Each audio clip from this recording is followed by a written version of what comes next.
พวก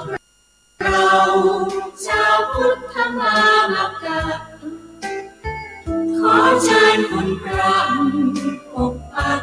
รักษาเป็นร่มโพคุ้มครองชีวาโดยจิตกุศลเมตตาเป็นสุขหันษาทั่วเธอ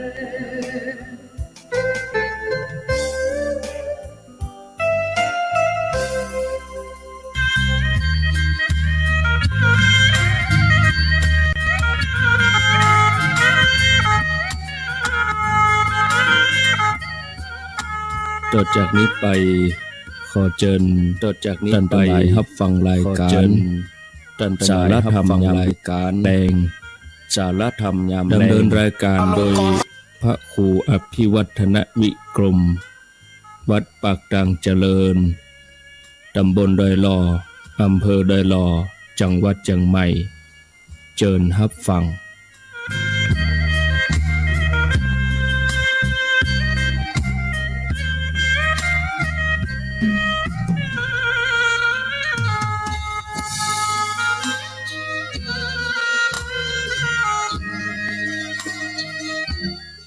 ขอนอบน้อมเอาคุณพระแก้วเจ้าทั้งสามประการอันมีพระพุทธพระธรรมพระสงฆ์คุณพ่อคุณแม่คุณครูบาอาจารย์คุณศีลธรรมกรรมฐานจงมาปกห่มรักษาครูบาอาจารย์พระเจ้าประสงค์ทุกรูปปกห่มรักษาพ่อออกแม่ออกศรัทธาตั้นสาธุชนคนดีผู้สนใจใฝ่ในธรรมทุกท่าน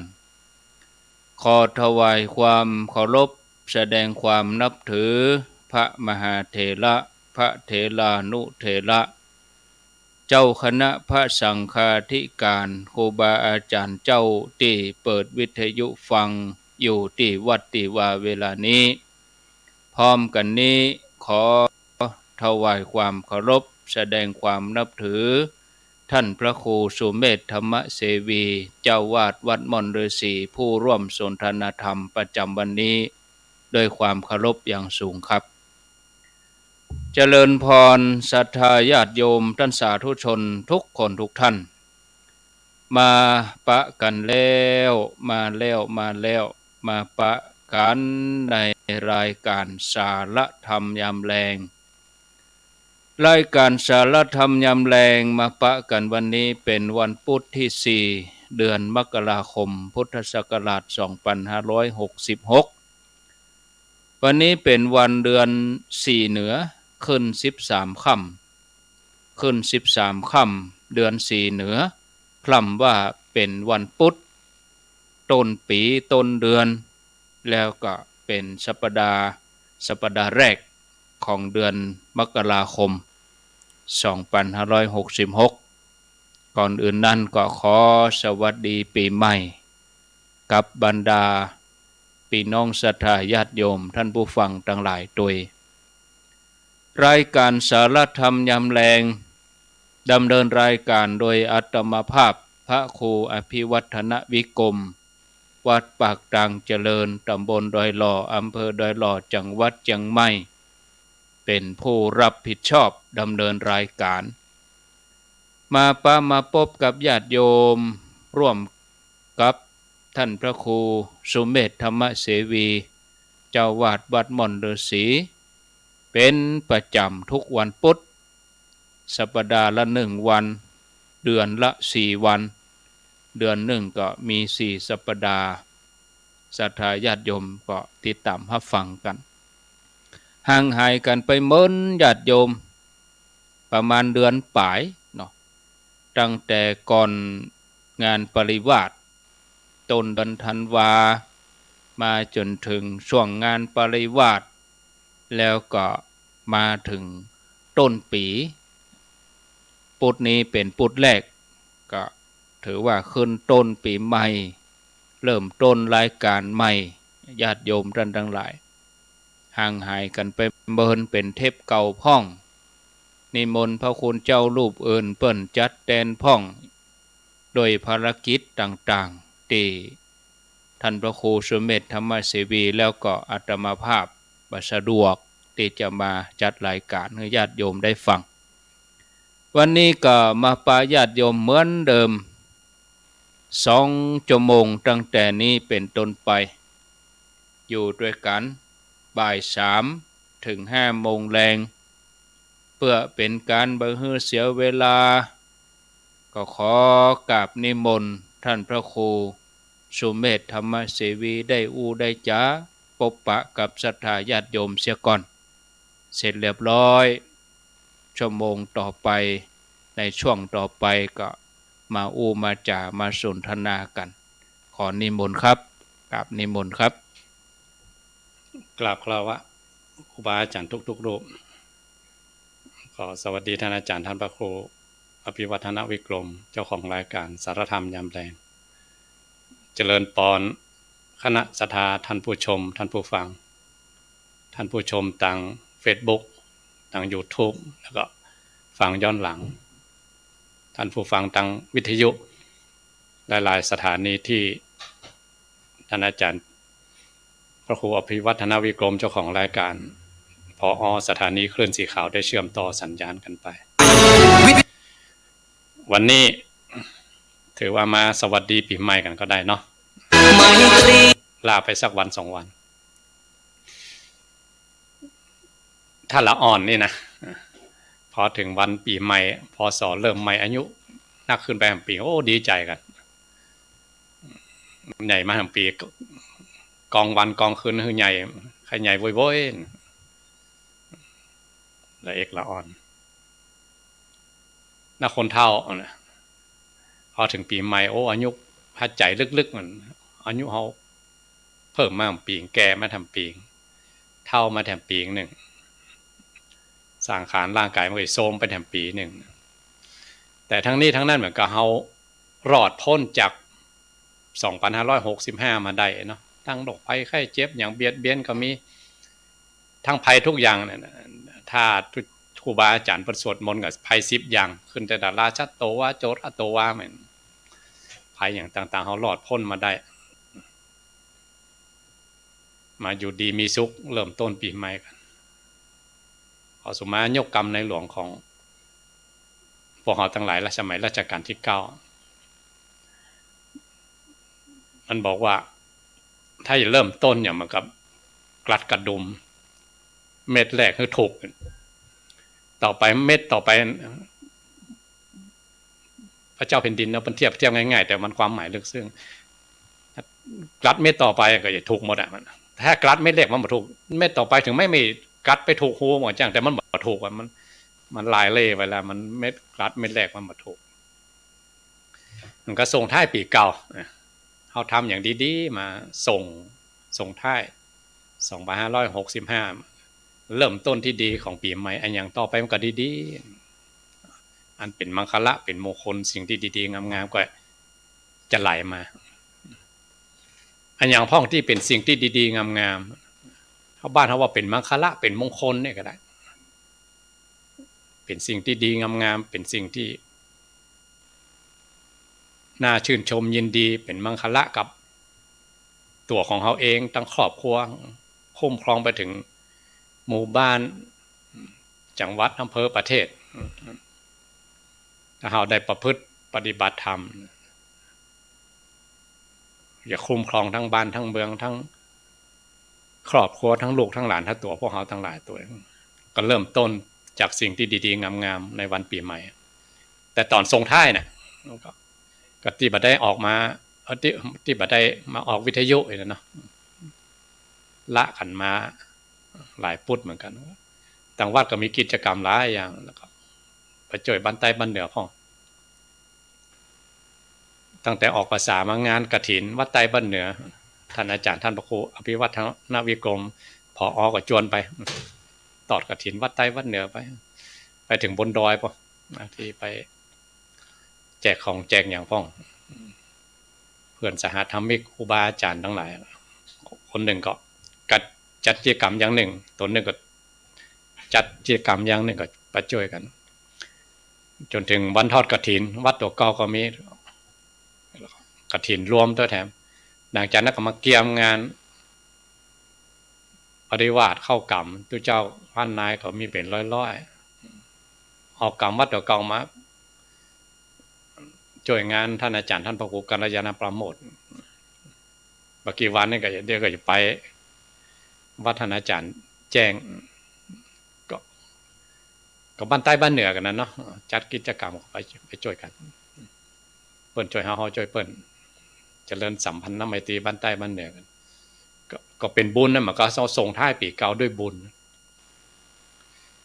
นั่นมีอย่างพ้องในมังคลสูตรทานันจะธรรมจริยาจะนี่แปลว่าแลเนาะเบื้องต้นเขาทำบุญฮือตาลแล้วก็ประพฤติธรรม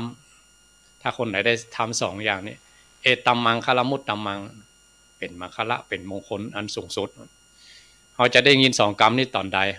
ตอนที่เขาขึ้นบ้านใหม่ก็ดีสืบชะตาก็ดีครูบาอาจารย์เปิ้นไปบ้านนั้นสวดมนต์ตอนที่ตนแรกเปิ้นขึ้นเนี่ยอาเสวนาจะพาลานั่งมังคละสูตรอุจารย์หรือบัณฑิตผู้ฮู้ปน้อยปนานเนี่ยที่เปิ้นเป็นพระอาจารย์เปิ้นจะฮู้การฮู้เวลาหรอการตำกล่อมเขาไปจุดเทียนครูบาอาจารย์หยอดน้ำมนต์ตอนที่จุดเทียนขึ้นอาเสวนาเนี่ยบทมังคละสูตรในบทที่บอกว่าคือประพฤติธรรมก็มีอีกตีหนึ่งอยู่ในบทอุเนสาวิชัยที่บ้านที่ครูบาอาจารย์บรรสวดกันหน้า39อัตติอุณสาวิจโยธรรมโมโลเกมีตอนกลางๆสุทธศีลังสมาทายะธรรมังสุจติตังจเรถ้าคนไหนสมาทานศีลบริสุทธิ์ขึ้นมาแล้วก็ประพฤติธรรมมันเป็นสุจริตมันต้องนักต้องหนาทำสองอย่างเนี่ยจะทำให้อายุมั่นขวัญยืนมันอายุยืนอันนี้ขอเล่าอย่างน้อยนะก็เคยเล่าหลายเรื่องแต่ว่าเล่าพอสังเขปแบบยาวได้ปะในหนังสือของหลวงพ่อฤาษีดิงดำเป็นเทศบ่อยๆเรื่องนี้แล้วก็ได้อ่านหลายๆตีมาแล้วก็ทำเมืองเขาก็มีทำสืบชะตาเมืองเขาทำอุณหิสาวิชัยว่าสุปฏิทิตาเทพบุตรเนี่ยเป็นไปเป็นเทวดาอยู่บนสวรรค์จันดาวดึงอยู่มันจนอายุก็เสี่ยงบุญก็เสี่ยงแล้วเนี่ยจะจุตินี่แปลว่าตายเทวดาจะตายคราวนี้อากาศจารินีเนี่ยเป็นเจเลสวรรค์ก็ตรวจดูสวรรค์ได้ครับคำสั่งจากพระอินทร์มาทำหน้าที่เจเลแล้วก็มันมีหูติบตาติบเนาะด้วยเทวานุภาพไปตรวจดูตามวิมานต่างๆถ้ามาเกิดใหม่ไปอีกบอกข้อวัดข้อปฏิบัติว่าถ้าเป็นเทวดาต้องมีกฎเหมือนกันนะกฎของเทวดามีอย่างไรพ้องถ้าจะจุติให้ตายก็ไปเตือนว่าท่านหมดอายุไขแล้วท่านหมดบุญนะอย่าต้องไปจุติท่านนี่ไปปฏิสนธิท่านนี่นะท่านต้องตั้งจิตอธิษฐานให้สร้างบารมีให้ยิ่งขึ้นไปนะคราวนี้ผ่านมาวิมานของสุปฏิทิตาหันวิมานสุปฏิทิตาเทพบุตรเศร้าหมองมันมีสีสันวันณะอย่างวิมานเศร้าหมองอับแสงรัศมีลงไปเข้าไปเทวดาถ้าจะตายถ้าจุติเนี่ยเป็นสี่แสงยังไม่อับแสงลงไปหรอกแสงบุญแสงรัศมีแห่งบุญก็เลยไปเตือนว่าท่านจะจุตินะสุปฏิทิตาก็โหว่าตัวเขาอีกจุติอย่าตายเหมือนกันโอ้ท่านมีหูติปะตาติปันนี่น้องวะว่าข้าเจ้าจะจุติจะไปละช่วยโพดข้าพเจ้าหน่อยร้อนข้าพเจ้าโหตัวเหมือนกันนะว่าไปได้ไปตรงมอนหกมันเพราะว่ากรรมเคยทำมันนักมันเพื่อก็โหตัวเพื่อนเนี่ยว่าตอนที่อยู่เมืองมนุษย์ก่อนที่ขึ้นบนสวรรค์เนี่ยศีล 5นี่ลุมดมีสักข้อกันนะปน5มันนั้นลุมดเอาใบยมุกทุกข้อลุมดมันมีสักน้อยเตี่ยประพฤติกับเนื้อกับตัวแต่ว่าอาสันนกรรมมันมีครั้งหนึ่งไปไหว้ไปสาพระพุทธรูปเองมันมีพระพุทธเจ้านะแต่พระพุทธเจ้านิพพานแต่มีภาพสัญลักษณ์พระบทพระบาทพระธาตุเจดีย์พุทธรูปปางต่างๆเนี่ยบนไปไหว้พระพุทธรูปมันพอหันพุทธรูปนึกไหว้ใจก็ทราบซึ่งในพุทธคุณหลังนักอยากลืมไปนะมันก็ไม่ได้นึกใน แต่พอตัวเก่าใกล้จะตายมันว่าอาสันนกรรมกรรมที่รองจากอนันตริยกรรมเนี่ยกรรมมี4อย่างเนาะในหนึ่งในหมวดของกรรม12นะว่าสูงสุดคืออนันตริยกรรมอย่างพระเทวทัตพระเจ้าชาติศัตรูนะอนันตริยห้ามมาได้อันนั้นไปหมด6ถ้ากรรมอนันตริยกรรมฝ่ายดีก็พวกได้ฌานได้สมาธิไปเป็นพรหมอย่างเดียวถัดจากอนันตริยกรรมคืออสันนกรรมเนี่ยจิตที่มันจะดับอยู่แล้วเนี่ยก็นึกถึงพระพุทธรูปที่ตัวเองได้ไปกราบไปไหว้มันก็มันงัวที่อยู่ปากคอกถึงแม้จะอ่อนแองัวแข็งแรงคือตัวเองที่ผิดศีลผิดธรรมศีล5ก็รู้หมดอบายมุขก็รู้หมดเนี่ยนะล่วงละเมิดหมดมันอยู่แข็งแรงมันอยู่ในคอกว่ะแต่พุทธคุณที่ตัวเองได้มองดูพุทธรูปพุทธานุภาพมันห้ามหมูนั่นก่อนสู่เขาฟังมาจะไอ้นะกรรมหมูนั่นจะส่งวิญญาณนี่ไปปฏิสนธิจันดาวดึงสวรรค์แล้วลึกถึงอย่างนั้นภาพพุทธอันนี้พวกเขาทั้งหลายไม่เขียนว่ากันเนาะจะไปหวังลูกฟุกอย่างนั้นนะคนบุญเนาะ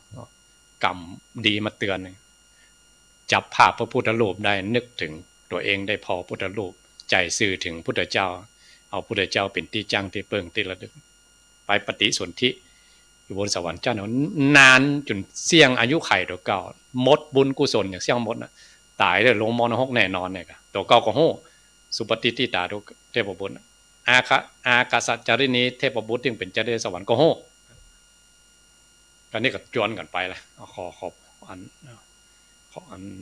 มันจะจวนกันนะสุปฏิทิตาว่าท่านมีฤทธาปานนี้เนาะช่วยข้าพเจ้าเอาบ่ได้มีแต่พระอินทร์เป็นช่วยได้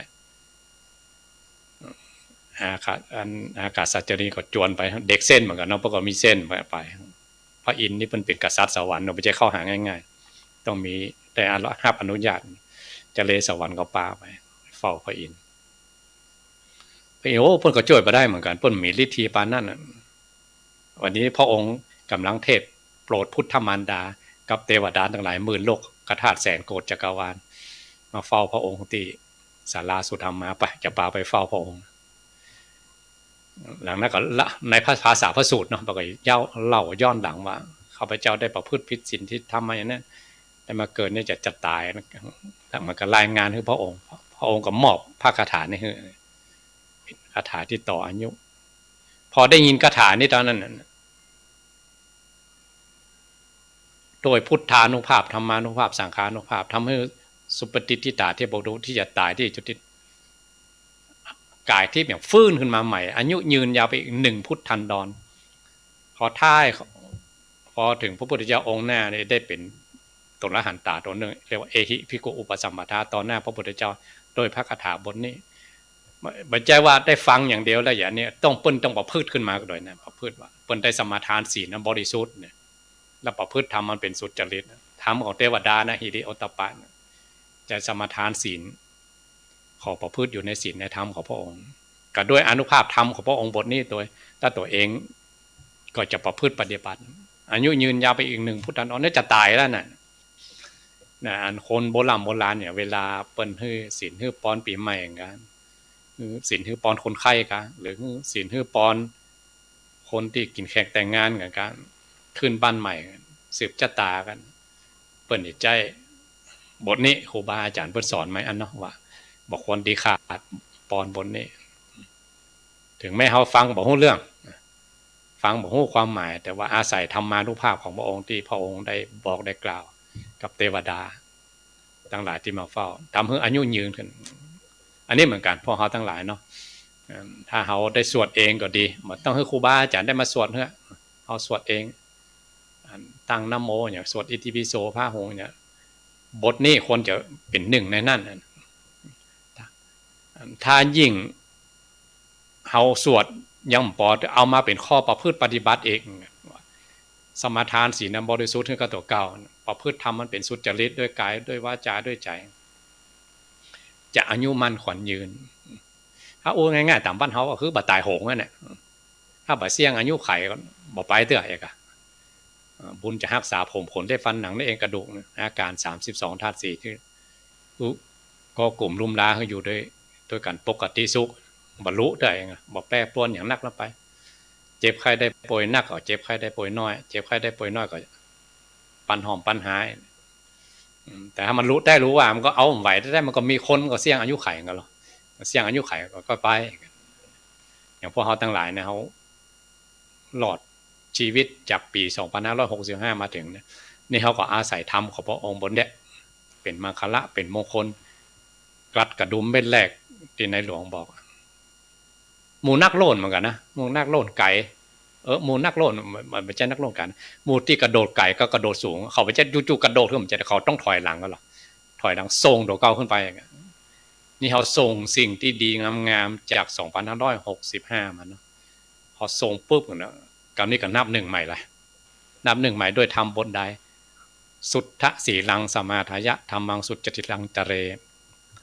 สมาทานศีลศรัทธากับสมาทานศีล5ศีล8ศีลอุโบสถอิมันจรติงอิมันจัตทิวสังวันหนึ่งคืนหนึ่งปกติกับศีล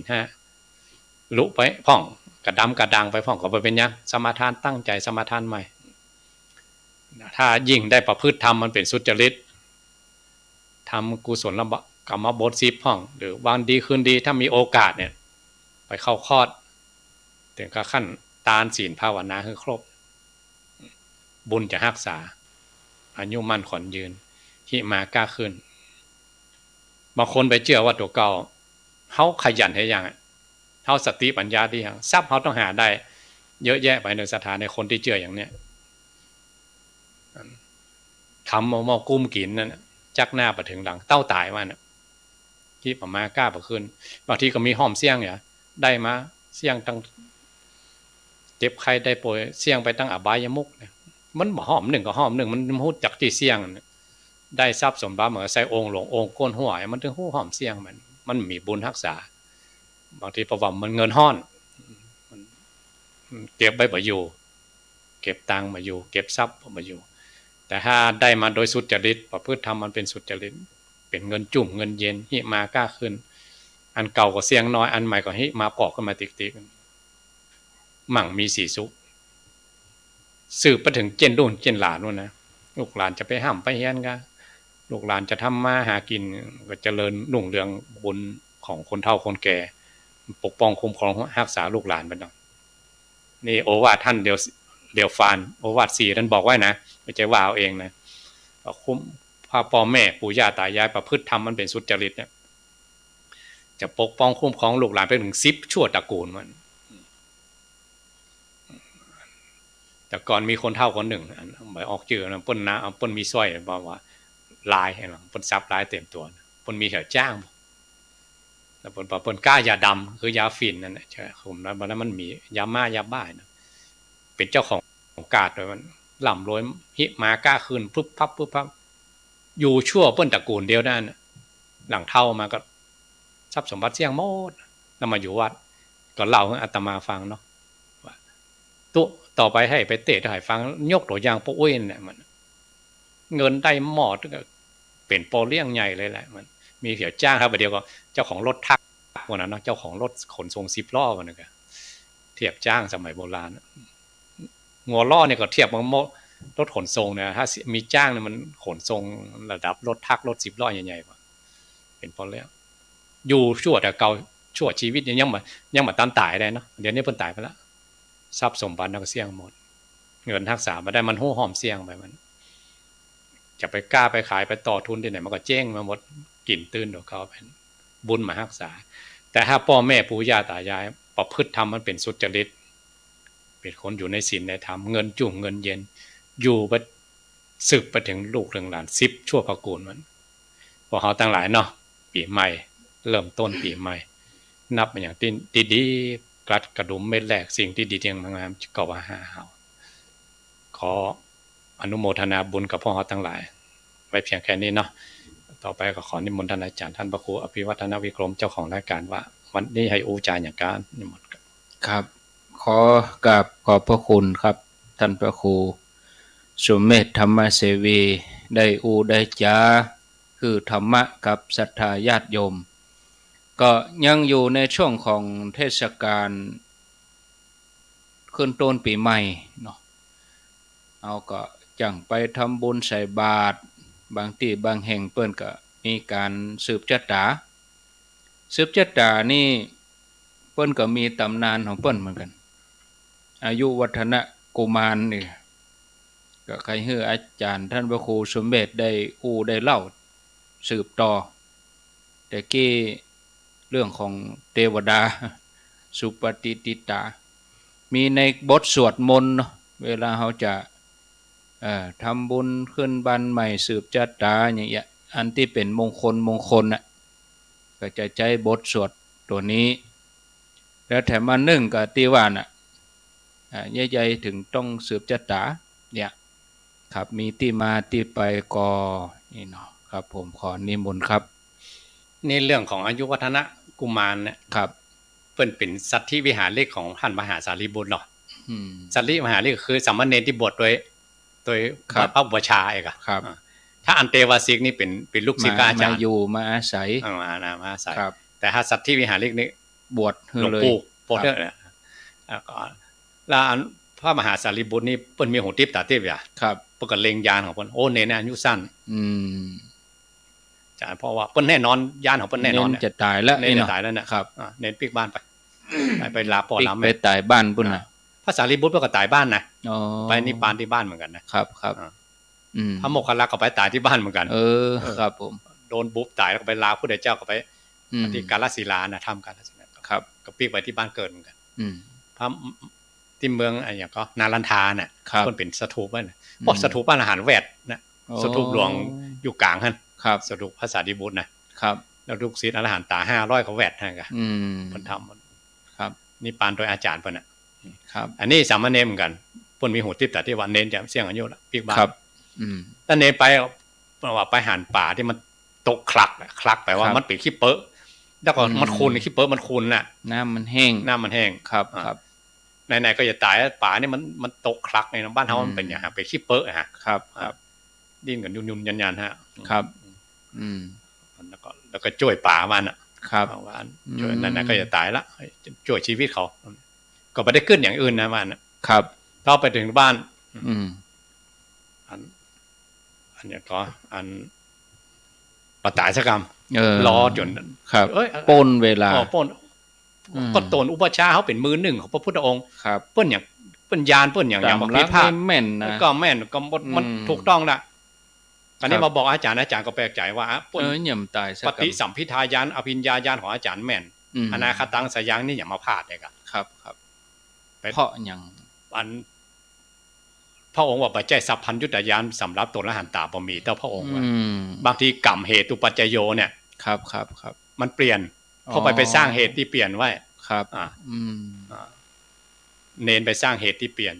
ไปต่ออายุเองจ่อยป่านี่นะอันนี้เรื่องนึงนะอีกเรื่องนึงคือก่อนนี้ก็พลาดเหมือนกันว่าอันจะมียักษ์ไงกะจะมียักษ์มากินครับมากินตู้เจ้าครับตู้เจ้าก็จ้างนายนิมนต์ครูบาอาจารย์มาสวดแหละนั่งแวดนั่งแวดสวดครับนั่งแวดพอสวดไปสวดมาตอนแรกๆก็ตู้เจ้าธรรมดาตอนหลังเพิ่น7 วันก็หรอครับก็พอตอนหลังมาตดละหันตาเจ้าอาสิติมหาสาวกมาครับพออาสิติมหาสาวกตอนท้ายพระพุทธเจ้ามาวันน่ะพอพระพุทธเจ้ามามวนยมราชทั้งหลายที่มาเอาเข้าหามาได้แหละถอยออกเขามีกรรมเขาว่าอันได้ก็เป็นอันนั้นหรอกพอโปน7 วันมาเอามาได้ไรกันก่อนอายุถึง120 ปีถึงนิพพานตัวเจ้าตัวนั้นครับอันนี้เล่าโดยย่อๆเนาะครับเรื่องนี้มีมาแล้วเองนั่นเปิ้นถึงนิยมปล่อยป่าสืบปล่อยป่าสืบอายุสืบชะตาปล่อยป่าอันนี้อาจจะเกิงโดยเปิ้นว่าสะสังสาริกังญาณสัมปยุตตังอันที่มันถูกเจิญจวนนี่บุญไม่หยุดลดลงนานถ้าอาสังสาริกังญาณสัมปยุตตังที่มันบอกถูกเจิญจวนที่บอกฮู้ข้อมูลอย่างมาก่อนเนี่ยทำโดยจ่วยแต่ๆอ่ะอันนี้จ่วยแล้วหวังเนี่ยมันหวังไว้อย่างอันนี้จะลดส่วนลงไปทำไปเตอร์เองนะมาจ่วยชีวิตแต่ๆนะอันนี้จ่วยชีวิตแต่ๆหรอครับอันนี้บุญจะเต็มเปี่ยมเลยแต่ถ้าทำเปิ้นตามเปิ้นว่าข้อมูลพอข้อมูลมาเข้าใส่ปุ๊บมันเป็นโปรแกรมพอมันเป็นโปรแกรมเนี่ยบุญจะลดส่วนลงไปมา ครับภาษาพิธรรมเป็นว่าสสังสาริกังญาณสัมปยุตตังกับอสังสาริกังญาณสัมปยุตตังคือที่มันบุญอย่างที่บ่เคยที่บ่ถูกเชิญชวนนี่นะครับมาโดยเหตุบังเอิญอย่างสมมุติว่าไปปะกังตังเนี่ยปะกังตังหันเพื่อสร้างวิหารน่ะหรอใส่เข้าไปง้อมเข้าไปเลยแต่อันนี้ต้องตุลุงนันเอิ้นกันหรอขอก่อนต้องขอต้องบอกก่อนนี่นะอันนี้จะลดส่วนลงไปละครับแต่ถ้ามีใจปุ๊บทำเลยอ๋อได้ยินข่าวว่าเพิ่นเข้ากลับมาฮะนี่บุญเต็มเม็ดเต็มหน่วยไปเลยอ่ะครับไปเลยไปเลยอ๋ออันนี้บุญอย่างอีจะเต็มเปี่ยมครับหรือตั้งเจตนาครั้งแรกอ่ะเฮาเคยออกวิทยุเนาะครับว่ามีบางคนเพิ่นถามว่าเฮาไปปูจาที่วัดมันได้ก่อนได้เอาปูจาได้ก่อนได้มูลเจตนากับอปละภาคาเจตนาแต่บุพเพเจตนาเบื้องต้นมาได้เฮาได้ด่าคนเดียวเอาได้ด่าคนเดียวครับจิตที่ไปทำบุญน่ะมันมีหรอไปถึงไปหันเกิดปิติต่อหน้าต่อสำเร็จรูปอ่ะมันหันต่อหน้าต่อตาไปจูหั่นน่ะได้ก่อนมันได้อันเจตนา3นี่มันได้2อย่างหลังเบื้องต้นมันได้บ่ครบบ่ได้เจตนาแรกก็ได้สู้ตั้งต่ำน้ำพริกในบ้านนี่ไปบ่ได้นะเนาะเต็มเม็ดเต็มหน่วยดีด้วยเจตนา3ครับเคยมีคนมาถามว่าเนี่ยที่ว่าไปปูจาครับบุญจะได้นักลดส่วนเตรียมไปเองกับไปปูจาที่วัดอีกนะอันนี้เหมือนกันสืบชะตานี่เหมือนกันถ้าเอาตั้งเจตนาจริงๆครับจะสืบชะตาให้ตัวเขาก็ปล่อยนกปล่อยปลาปล่อยสัตว์มีชีวิตเนี่ยแล้วบางคนไปปล่อยนกอันนี้เขาว่าส่งเสริมให้คนเลี้ยงนกมันแล้วก็ปิกไปยับมาหาหมอยับมาหาครับถ้าอย่าปล่อยสัตว์จริงๆว่าแบบไปเอาติกาหน้าเขียงไปเอาติกาที่ของฆ่าสัตว์เนี่ยครับนั่นน่ะที่มันจะตายแล้วเขาจะจ่วยก็จังบ่จ่วยมันถึงจะตายก็แล้วอ่ะบางทีไปปล่อยที่เพิ่นนั้นนั่งขายเต็มวัดมันเคยกินข้าวหั่นหรอปล่อยไปเดี๋ยวมันปิกมากินหั่นน่ะมันก็เปิดกรงท่าไปฮะมันก็บินมาคนเดียวมันเคยได้กินหั่นอันนี้เพิ่นเล่าในคลิปกันนะครับก็ไม่จะได้เกินเดียวไม่ลดส่วนไปแต่อันที่ในธรรมนี่บอกว่าอันนี้เพิ่นเจตนาเพิ่นจ่วยจริงๆอ่ะเพราะว่ามันจะตายแล้วมันถ้าละไว้ก็จะแห้งอะไรอย่างเงี้ยร่างจะได้โพดกันเด้เนาะร่างจะได้โพดกันครับจริงๆก็ธรรมะจัดสรรนั่นแหละพระองค์หันเหตุหมดเองครับถ้าเหตุใดตนละหันตาถึงมีอภิญญาญาณพอบ่รอบพระองค์ก็บอกว่าเรื่องอภิญญาญาณอย่างต่างๆนี่นะพลาดจนได้พลาดเหมือนกันที่บ่พลาดเลยคือสัพพัญญุตญาณของพระพุทธเจ้าเท่านั้นเพราะว่ามีเหตุบางอย่างเหตุบางอย่างที่มันเลี่ยงเหตุบางอย่างที่มันทำให้เหตุมันแล้วก็ผลมันก็แปรเปลี่ยนไปอย่างอื่นครับนั่นกรรมนี่มันน่ากลัวนะเพราะว่าถ้าเราทำเหตุลงไปได้มันผลมันจะมามันจะมาในรูปแบบใดก็บ่ฮู้ครับแล้วก็ถ้าเราบ่ฮู้จริงเนี่ยอย่างหมอดูเนี่ยเพิ่นก็เรียกว่าหมอดูคู่หมอเดาไปครับไปตักไปตายพวกนี้เนาะบางคนไปตักไปตายถึงขั้นว่าตักตายว่าคนนั้นจะตายคนนั้นจะอายุสั้นเนี่ยมันจิตตกเลยนะจิตตกเขาจิตตกทำให้เพิ่นเสียกำลังใจเพราะว่าถ้าเฒ่าแก่มาย้อนหาเหมือนกันนะย้อนหาคนตักคนตายทำให้เพิ่นเสียกำลังใจหรือหมอยาเนี่ยเหมือนกันเนาะครับหมอยาหมอโบราณเนี่ยเพิ่นจะมีครูหรอครูหมอชีวกครูอะไรเนี่ยครับเวลาจะยาคนเนี่ยเพิ่นจะยกให้ครูก่อนครูสอนมาเนี่ยอันนี้เพิ่นว่ามันจะมีสะต้อนมันจะปีกมาไม่เข้าหาครูเพิ่นหรอกอันนี้คือครูเพิ่นครูเพิ่นตายไปแล้วนี่พวกกรรมพวกเวรบางซ้อหาปะๆอันนั้นครับก็เฮาก็ผ่านปี65มาแล้ว365วันตอนแน่ว่าเดี๋ยวนี้ปี66ก็เหลือแห่ม300แต่เลย361วันนับถอยหลังไว้ติ๊กๆสิบ่เมินนะอันนี้เฮาบ่ฮู้หน้าฮู้หลังและอันอย่างที่คุ้มครองปกป้องคุ้มครองรักษาเฮาได้ดีที่สุดก็คือบุญนะครับมันไม่ใช่ลอยมามงลงนะต้องสร้างเอานะบาปมาบุญมามงเอิ่มใจกันใช่แต่อย่างใดสุทธะสีลังสมาทายะครับต้องสมาทานศีลขึ้นมาข้าพเจ้าจะประพฤติศีลประพฤติธรรมเนี่ยตั้งใจว่าจะประพฤติธรรมเนี่ยคำว่าตั้งใจจะประพฤติเนี่ยอันนี้ศีลเกิดแล้วหรอถ้าอยู่ไปเรื่อยๆไปเรื่องๆไม่ใช่ไปศีลนะ อ๋อสมัยก่อนยังเอธิโอเปียกับประเทศซูดานกันที่มันเกิดปีได้คนนะคนอดตายกันหลายคนนะนั่นน่ะตายกันเป็นปั้นเป็นหมื่นคนเพราะหยังเพราะมันแห้งแล้งมันมีอาหารกินครับเขาไปได้ชีวิตปรมาสนะแต่ครูบาอาจารย์บางตนเปิ้นอดอาหารนะครับมันคนละอย่างอดอาหารโดยครับ3 วัน 7 วันเนี่ยอดอาหารครับอันนั้นได้ศีลนะนั่นอดอาหารเหมือนกันนั่นอดกันอดอยากอดกันอดอยากหรือคนที่ถือศีล8อ่ะศีลอุโบสถเปิ้นเหมือนกินข้าวแรงเนี่ยอดนี่ได้บุญนะแต่บางคนมันมีกินอย่างที่ว่าชนิดที่บ่มีกินนี่ก็ต่างกันอย่างไรเป็นกรรมกันนั่นเป็นกรรมอันนั้นเป็นกรรมเนี่ยเห็นว่าการกระทำอย่างเดียวกันนะอดเหมือนกันอดเหมือนกันครับมันกับหมู่ที่อดเพื่อสุขภาพแห่งเราอดลดความอ้วนเนี่ยโคตรเหมือนกันแทนที่อย่าเอาศีลไปจับให้หน่อยเนาะ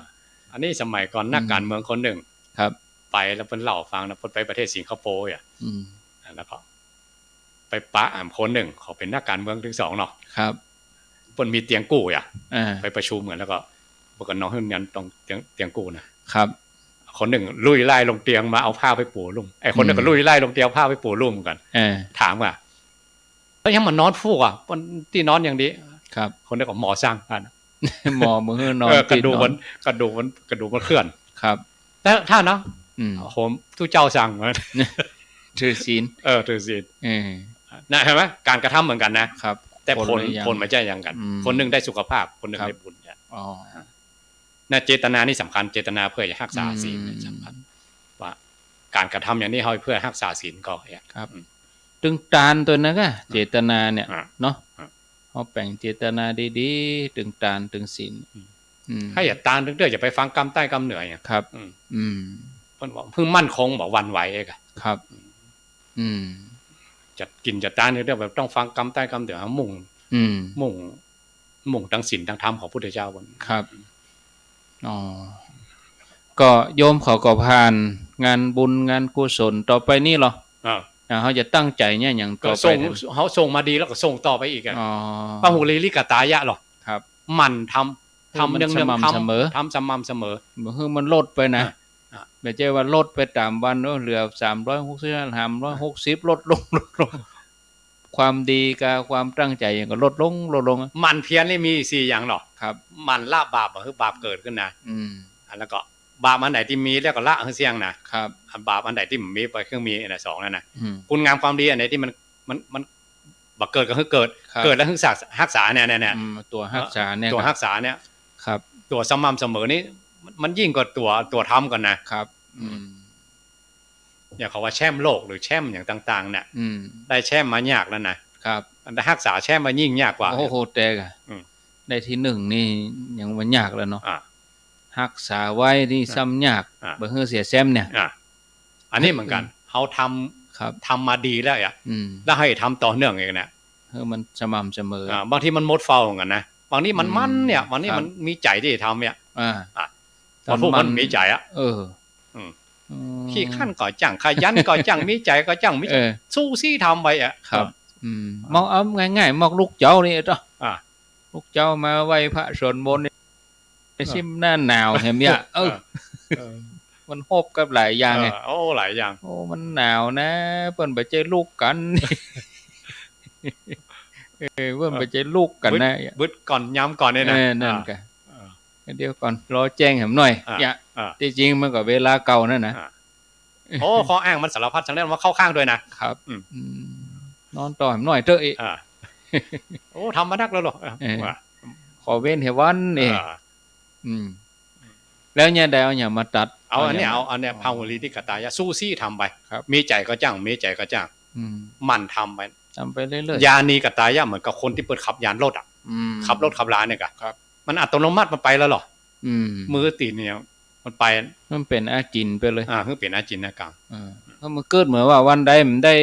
ตื่นมาสวดมนต์มันขาดอย่างไปอย่างมันงอกมันมีอย่างใดคนน่ะแต่ถ้าว่าวันใดได้สวดมนต์มันมั่นใจวันค่ำนะอาถรรพ์เนี่ยแก้วกล้าเอาบุญเป็นที่ตั้งครับวันนี้เขาได้ทำก็ตกเก่าตั้งแต่ ตาแตกมาแล้วหรอครับตาแตกก่อนระลึกถึงคุณแก้วสามอาการนะทำสำคัญมากๆตัวนี่นะคนที่พูดว่าคนที่อันทำอย่างได้มาแล้วมันยังยากเลยนะแต่คนที่รักษาเก่งๆเนี่ยยิ่งกว่านั้นอีกครับเพราะบางวันเขามันปุถุชนเนาะมันไม่จะใจมั่นคงที่ใจบ่วันไหวเหมือนพระเจ้ามันอย่าตัวลู่ตัวจักมันนักตัวจักมันนักอ่ะครับเพราะนั้นจะมีใจก็จังบ่มีใจก็จังมันก็จังขี้ข้านก็จังสู้ซี่อย่างเงี้ยมันสู้ซี่ไปได้สมัยพุทธกาลเยอะแยะไปครับพอมีตัวอย่างก็ครับมีอย่างตู้เจ้าที่พระโสนะน่ะอันเดินจงกรมนั่งสมาธินะมาได้อ่ะเนี่ยอย่างใดก็บ่ได้อ่ะทำว่าเต้นจนเจียวหนึ่งตีนแตกอ่ะครับตีนแตกว่าการหัวเข่าแตกอ่ะมือแตกหมดเนี่ยทำขนาดนักอ่ะทำขนาดนักอ่ะ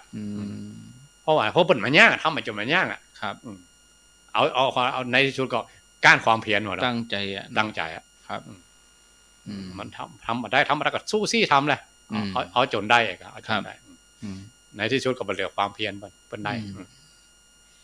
อย่างบอกคนเตียวจนแผ่นดินเป็นห้องเอาก็เตียวอยู่ฮั่นนะบอกกระทำอยู่ฮั่นนะอย่าง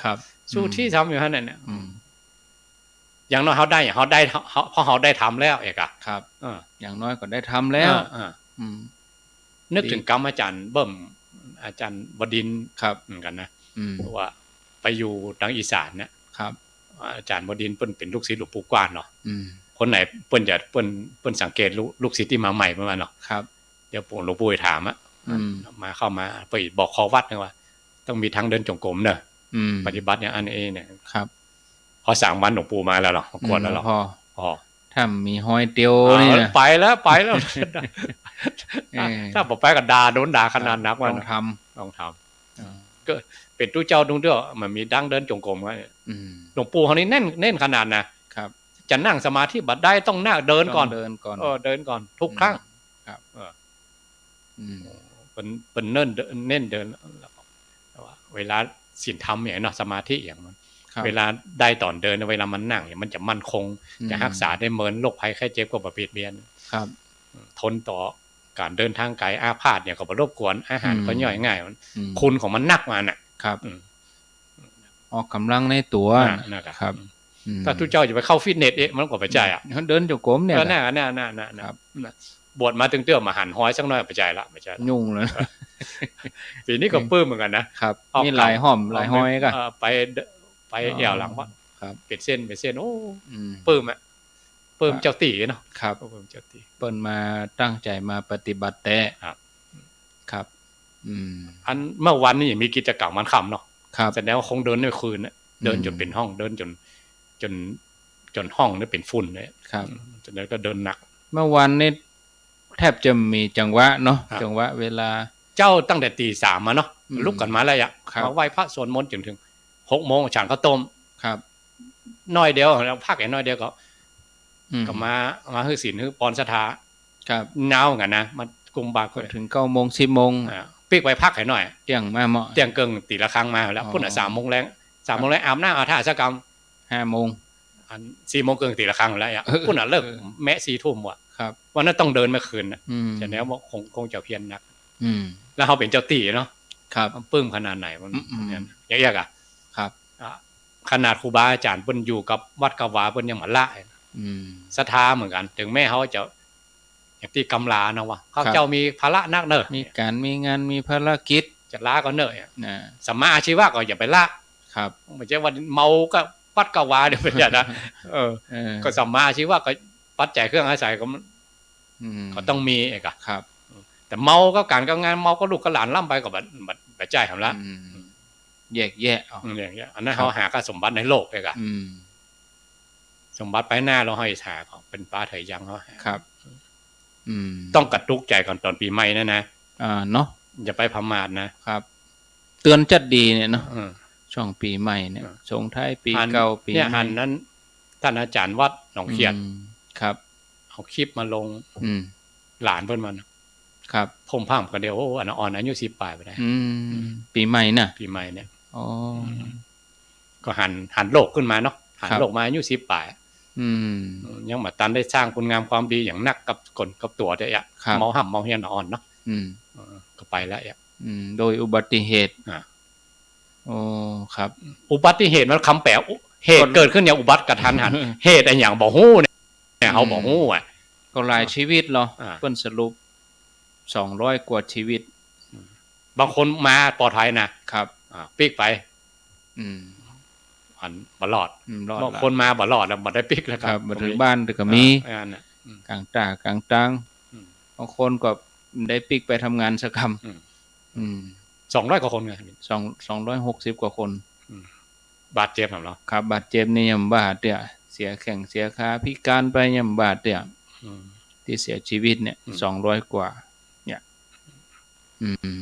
ครับฮุกกุลครอบครัวฮุกกุลป้าตามเจ้าบ้านเอาลูกกุลเมียกุลพ่อกุลแม่ก็ตอนเนี้ยนะข้างแล้วไผมาเอี่ยวห้องไผจะมาดูญาติพี่น้องมาหาก็ไม่เยอะอันน่ะก็ปิกไปฮะยืมสุมาฟันขี้ฟันเหี่ยวเลยนะก็มีแต่อันน่ะมีแต่คนในครอบครัวครับเป็นตุกครับนะเนาะโอ้เสียเวลาเสียการเสียงานต้องมาเฝ้าเป็นแรมปีแรมเดือนนะครับกำบลรามา7ภาคีติไปเหี่ยวลำบากถึง2เลยคนป่วยนะบางคนถึงก็แจ้งดอกเก่านะตายก็บ่ตายให้ก็มาอันนี้ก็มีนะครับอย่างพวกเฮาทั้งหลายรอดมาได้ละรอดมาปี1นี่เนาะปี1แล้วรอดมาได้ตัว365วันแต่เปิ้นนั้นแป่งตารางเทียบอายุกันเหรอคนเฮาโดยเฉลี่ยถ้า75-80นี่แค่30,000กว่าวันแล้วนะอายุนะถ้าเดือนนี้ถ้าเฮาเหมาะอายุ70เฮาเหลือเวลาแค่5ปีก็ประมาณกี่ร้อยวันเหี้ยหั่นน่ะก็ปันกว่าวันปันกว่าวันน่ะปันกว่าวันนี่เฮาเหมาะสตางค์ปันนี่ใจวันบาทวันบาทโอ้โหแวบนะแวบเดียวนะกะเนี่ยเฮายังอู้กันปีแล้วเนี่ยกันน่ะ2มาแล้วคือปีใหม่แล้วประเด็นนี้สวัสดีปีใหม่2561เนี่ยแล้วห้ามได้ก่อนธรรมชาตินี่ห้ามบ่ได้มันหมุนไปตั้งหน้าจริงๆนะมันบ่คืนหลังนะปิ้งมาซ้ำเนาะ65นี่เนาะไหวสุดๆเนาะเขาอย่าทำคุณงามความดีเปียงฟ้าก็จังหรือเขาอย่าอยู่เฉยๆเป้าๆหรือทำบาปทำเสี่ยงมันก็จะเสี่ยงไปติ๊กๆอ่ะแต่สู้เขาอดทนทำคุณงามความดีอย่าไปดิแม่นน่ะเพราะมันเป็นจารึกไว้แล้วคนใต้คนบ้านใต้มันเนี่ยมันอย่านินทาว่าไล่มันครับจ้างมันหยังมันก็เสี่ยงไปเลยเขาอย่ามันก็เสี่ยงเหมือนกัน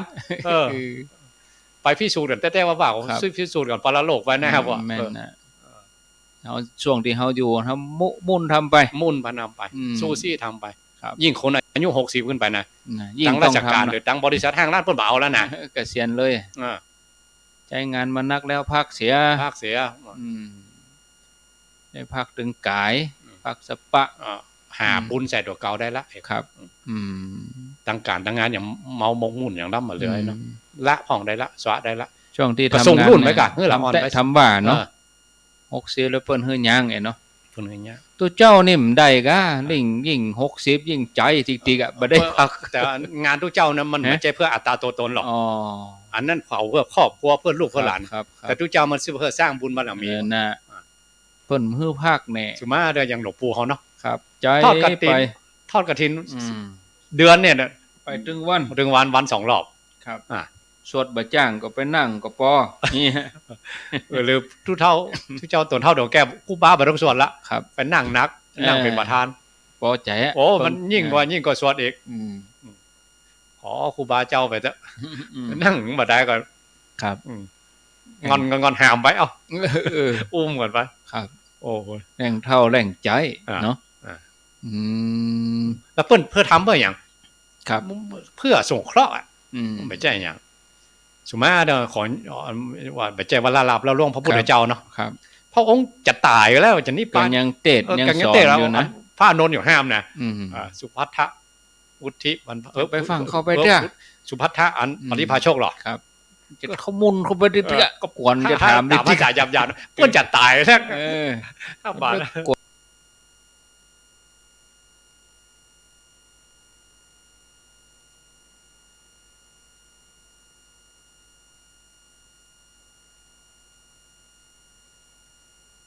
ขวนอกขวนใจเปิ้นเตี้ยทำให้มันโล่งใจครูอย่างดีเดี๋ยวเปิ้นน่ะครูทั้ง6น่ะเพิ่นจะเอายากไว้กันคำถามมันน่ะเอาอันนี้ไปเลยอ่ะมาถ้าเอาหมดนั้นมาถ้าถามเตี้ยว่าถ้าถามเนาะครับต่อไปก็ต้องอันน่ะ เอาตัวปฏิบัติไปเลยข้อพระองค์ตอนที่พระองค์ยังแข็งแรงอยู่เนาะครับเหมือนยังที่โพดเดินเตะสันทีคำถามชนิดที่พระองค์น้อยๆที่อย่างพระองค์อย่างอ้อมบางทีถามย้อนก็มีนะหรืออ้อมไปอย่างอื่นก็มีครับต้องใจเวลาหน่อยใจเวลาหน่อยทวนทบทวนแต่อันนี้แบบประทวนเนาะอันละไปให้ก่อนครูทางหกเนี่ยมันต้องไปยุ่งเอาอันนี้ไปเลยเนาะครับอีกก็มีนะแล้วพระองค์ก่อนเป็นตัวอรหันตะสัมมาสัมพุทธเจ้าทำเพื่ออย่างเนี่ยครับก็พระองค์หมดเลยทำเพื่ออย่างเพื่อสงเคราะห์เนี่ยนะพวกความเป็นพระพุทธเจ้าเนี่ยครูบาอาจารย์ตนเท่าตนแก่เหมือนกันนะครับเปิ้นก็เพื่อสงเคราะห์คนดำรงธาตุขันธ์สังขารของเปิ้นไว้เมื่อเนี่ยเพื่อสงเคราะห์คนทั้งหลายเขากราบนะเอาหัวเขาถึงตีนเมื่อนั้นมันน่ากราบน่าไหว้ครูบาอาจารย์ตนเท่าตนแก่เปิ้นอันอดอยู่ได้ถึงขนาดนั้นมันเพื่อช่วยคนนะครับช่วยคนถึงบ้านถึงเหมือนยิงเท่าอย่างอาจารย์ว่ายิงเท่าขอยิงใจครับแล้วเจ้าบ้านเขาหรอเขาใหญ่ใหญ่เขาจะมีคุณค่ามีคุณค่าเขาสร้างก็สร้างมันนักแล้วเมื่อคืนเรามาสุมาเอามือกายหน้าผากเขาหรอลองกึดพอหรอกึดว่าที่เขาได้สร้างมาทุกสิ่งทุกอย่างนะเปื้อไผ่นี่เนาะเปื้ออย่างเนี้ยเลือกส่วนใดนะให้นะป่าตั้งหรือญาติพี่น้องเขาทั้งหลายหรอที่เขาอยู่ด้วยกันเต็มบ้านเต็มเมืองเนาะลูกเต็มบ้านหลานเต็มเมืองปู่ย่าตายายด้วยกันเป็นหมู่ด้วยกันถ้าเขามีคุณธรรมก็ดีไปนะไอ้คนที่ดีสุดๆเดี๋ยวคนที่เลวสุดๆเนี่ยเดี๋ยวคนเข้าคนแก่คนขี้จมขี้ซ้ำขี้โคตรขี้เกียจใจบุญสุนทานเมตตาเขารุ่นแล้วรุ่นเล่าเขาไปกันหมดนะครับให้หน้าป่าตั้งหน้าที่การงานเขาไปแจ้เอาไปกันได้สักคนเนาะละหึงลูกหึงหลานหมดไปกี่รุ่นแล้วเนาะไปกี่คนแล้วอย่างพระพุทธเจ้าเขาเป็นโพธิสัตว์เหมือนกันเนาะที่ชื่ออย่างชื่อลืมจนโลหิตะไอ้กะครับโลหิตะอันเศรษฐีอ่ะเปิ้นก็มาคืดว่าอ่ะครับตัวเปิ้นก็อันเปิ้นได้รับมรดกมาแต่ใบกลางคนเนาะครับพ่อแม่เปิ้นโรยมา10เจนบักกูลแล้วนะโดแล้วก็เพิ่นก็รู้ว่าพ่อแม่ปู่ย่าตายายมันน่ะเขาก็มาเอาทรัพย์สมบัติไว้ได้สักชิ้นครับพอถึงรุ่นเฮาทำมาหากินต่อไปอีกทรัพย์สมบัติเขาก็ดึงมาเสี่ยงเขาก็บ่ได้เอาไปสักชิ้นอย่างอยู่เปิดญาติตายายเขาตานดีกว่าเว้ยไอ้กะแปรสภาพตานเลยครับตั้งหงตานประกาศเลยคนไหนเข้ามาในบ้านบ่ฮึออกมือเปล่าเลยมันน่ะใครได้อันหยังตานไปเทวดาอยู่บนฟ้าเดือดร้อนน่ะอย่ามาแทนที่พระอินทร์นะพระอินทร์ยุคนั้นพระอินทร์เป็นปุถุชนหรอกไปเจอพระอินทร์สมัยนี้หรอกครับโอ้ถ้าผู้เศรษฐีนี่มันตายไม่มาแย่งสมบัติเฮานั้นเนี่ยอย่ามาแทนที่เฮานี่เพราะว่าเฮาตานเฮาบ่ตานบ่ต้องมันน่ะครับไม่อย่ามีฤทธิ์ทีนักเลยเฮาไม่อย่ามาตั้งแกล้งมันดีกว่าแล้วมันครับเป็นเนี่ยโดยเทวานุภาพเสกคือเศรษฐีโพธิสัตว์เนี่ยเสียบสมบัติเสี่ยงหมดเลยมันน่ะมีกระท่อมน้อยๆอยู่ข้างกำแพงนี่ไปทดสอบเนาะไปข้างกำแพงมันจะทดสอบข่อยเลยน่ะเทวดาข่อยเทวดาก็มีข่อยตัวท่านเศรษฐีตื่นขึ้นมากะบริวารอย่างหายแซบหมดเดี๋ยวข้างๆก็มีแฟนอย่างคนเนาะก็มีแฟนก็มาหายเฮ้ยครับแต่มีเจือกก็มีอันเขียวมีไม้หักอย่างอันนั้นน่ะทรัพย์สมบัติครับแต่ตอนนั้นเปิ้นมีปัญญาดีเนาะโพธิสัตว์เนาะครับมีตัวอีกก็มีตัวอีกแล้วว่าเป็นสาเหตุอย่างกับโหไปหาเซียวกับโหจัก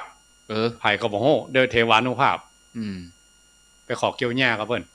รับจ้างนะรับจ้างเพิ่นของเพิ่นเซียวเพิ่นใจดีเนาะครับเซียวเพิ่นเฮาได้หญ้าแล้วเพิ่นว่าตั้งแต่เกิดมาเนี่ยครับเพิ่นจะกินก่อนนี้บ่มีเอาไปตานก่อนได้ถึงกินครับอันนี้ไปเกี่ยวหญ้ามาแบ่งสมบัติแบะบะเกิงตาเนี่ยเกิงเรือหนวกเก่าเกิงนั่นบะเกิงเหมือนกันแบ่งแฮมแบ่งเหมือนกับตัวเก่าได้1/4ครับแหมส่วนนั้นไปไว้ให้เมียที่บ้านเนี่ยกะเตียวไปกลางต่างไปปะคนแม่ลูกอ่อนกีบลูกแบ่งแฮมบ่แบ่งละยกส่วนหนวกเก่าให้เพิ่นเนี่ยตัวเก่ากั้นอันนี้กั้นน่ะกะที่1/4เนี่ยก็เกิงนั้นไปแล้วเนาะครับ1/4ก็ไว้ให้เมียที่บ้านเนี่ยมาพวกไปแล้วเอากินน้ำรองท้องไปก่อนหลายวันน่ะครับไม่จะเป็นเนี่ยปะคนขอทานก็คือขอทานตัวเก่าก็ไม่ได้กินนั่นแหละ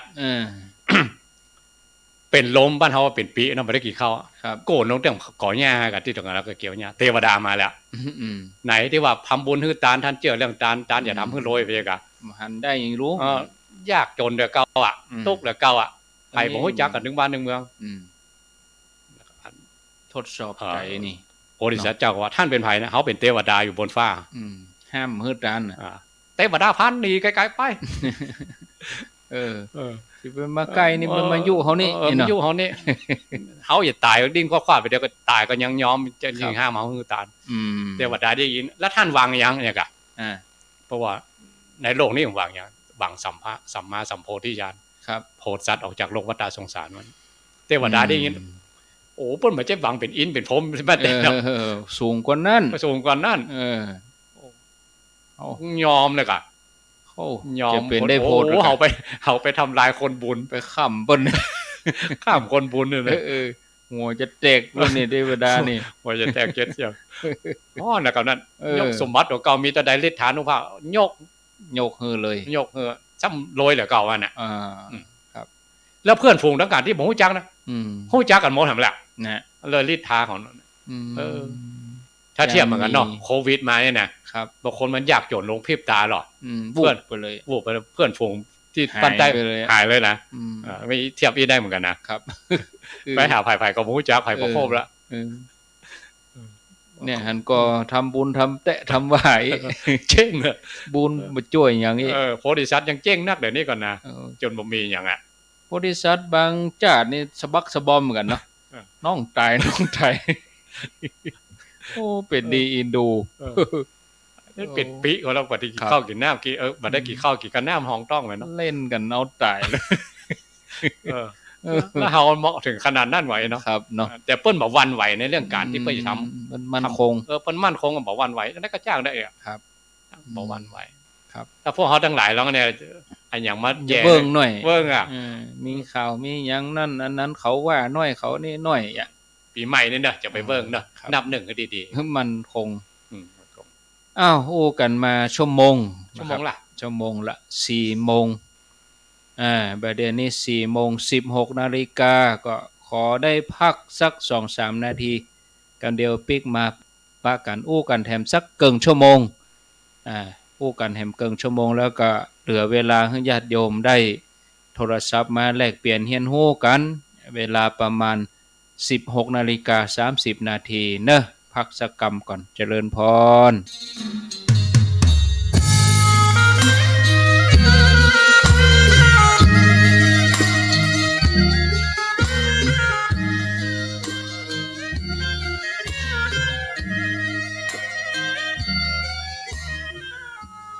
เอาแล้วศรัทธาญาติโยม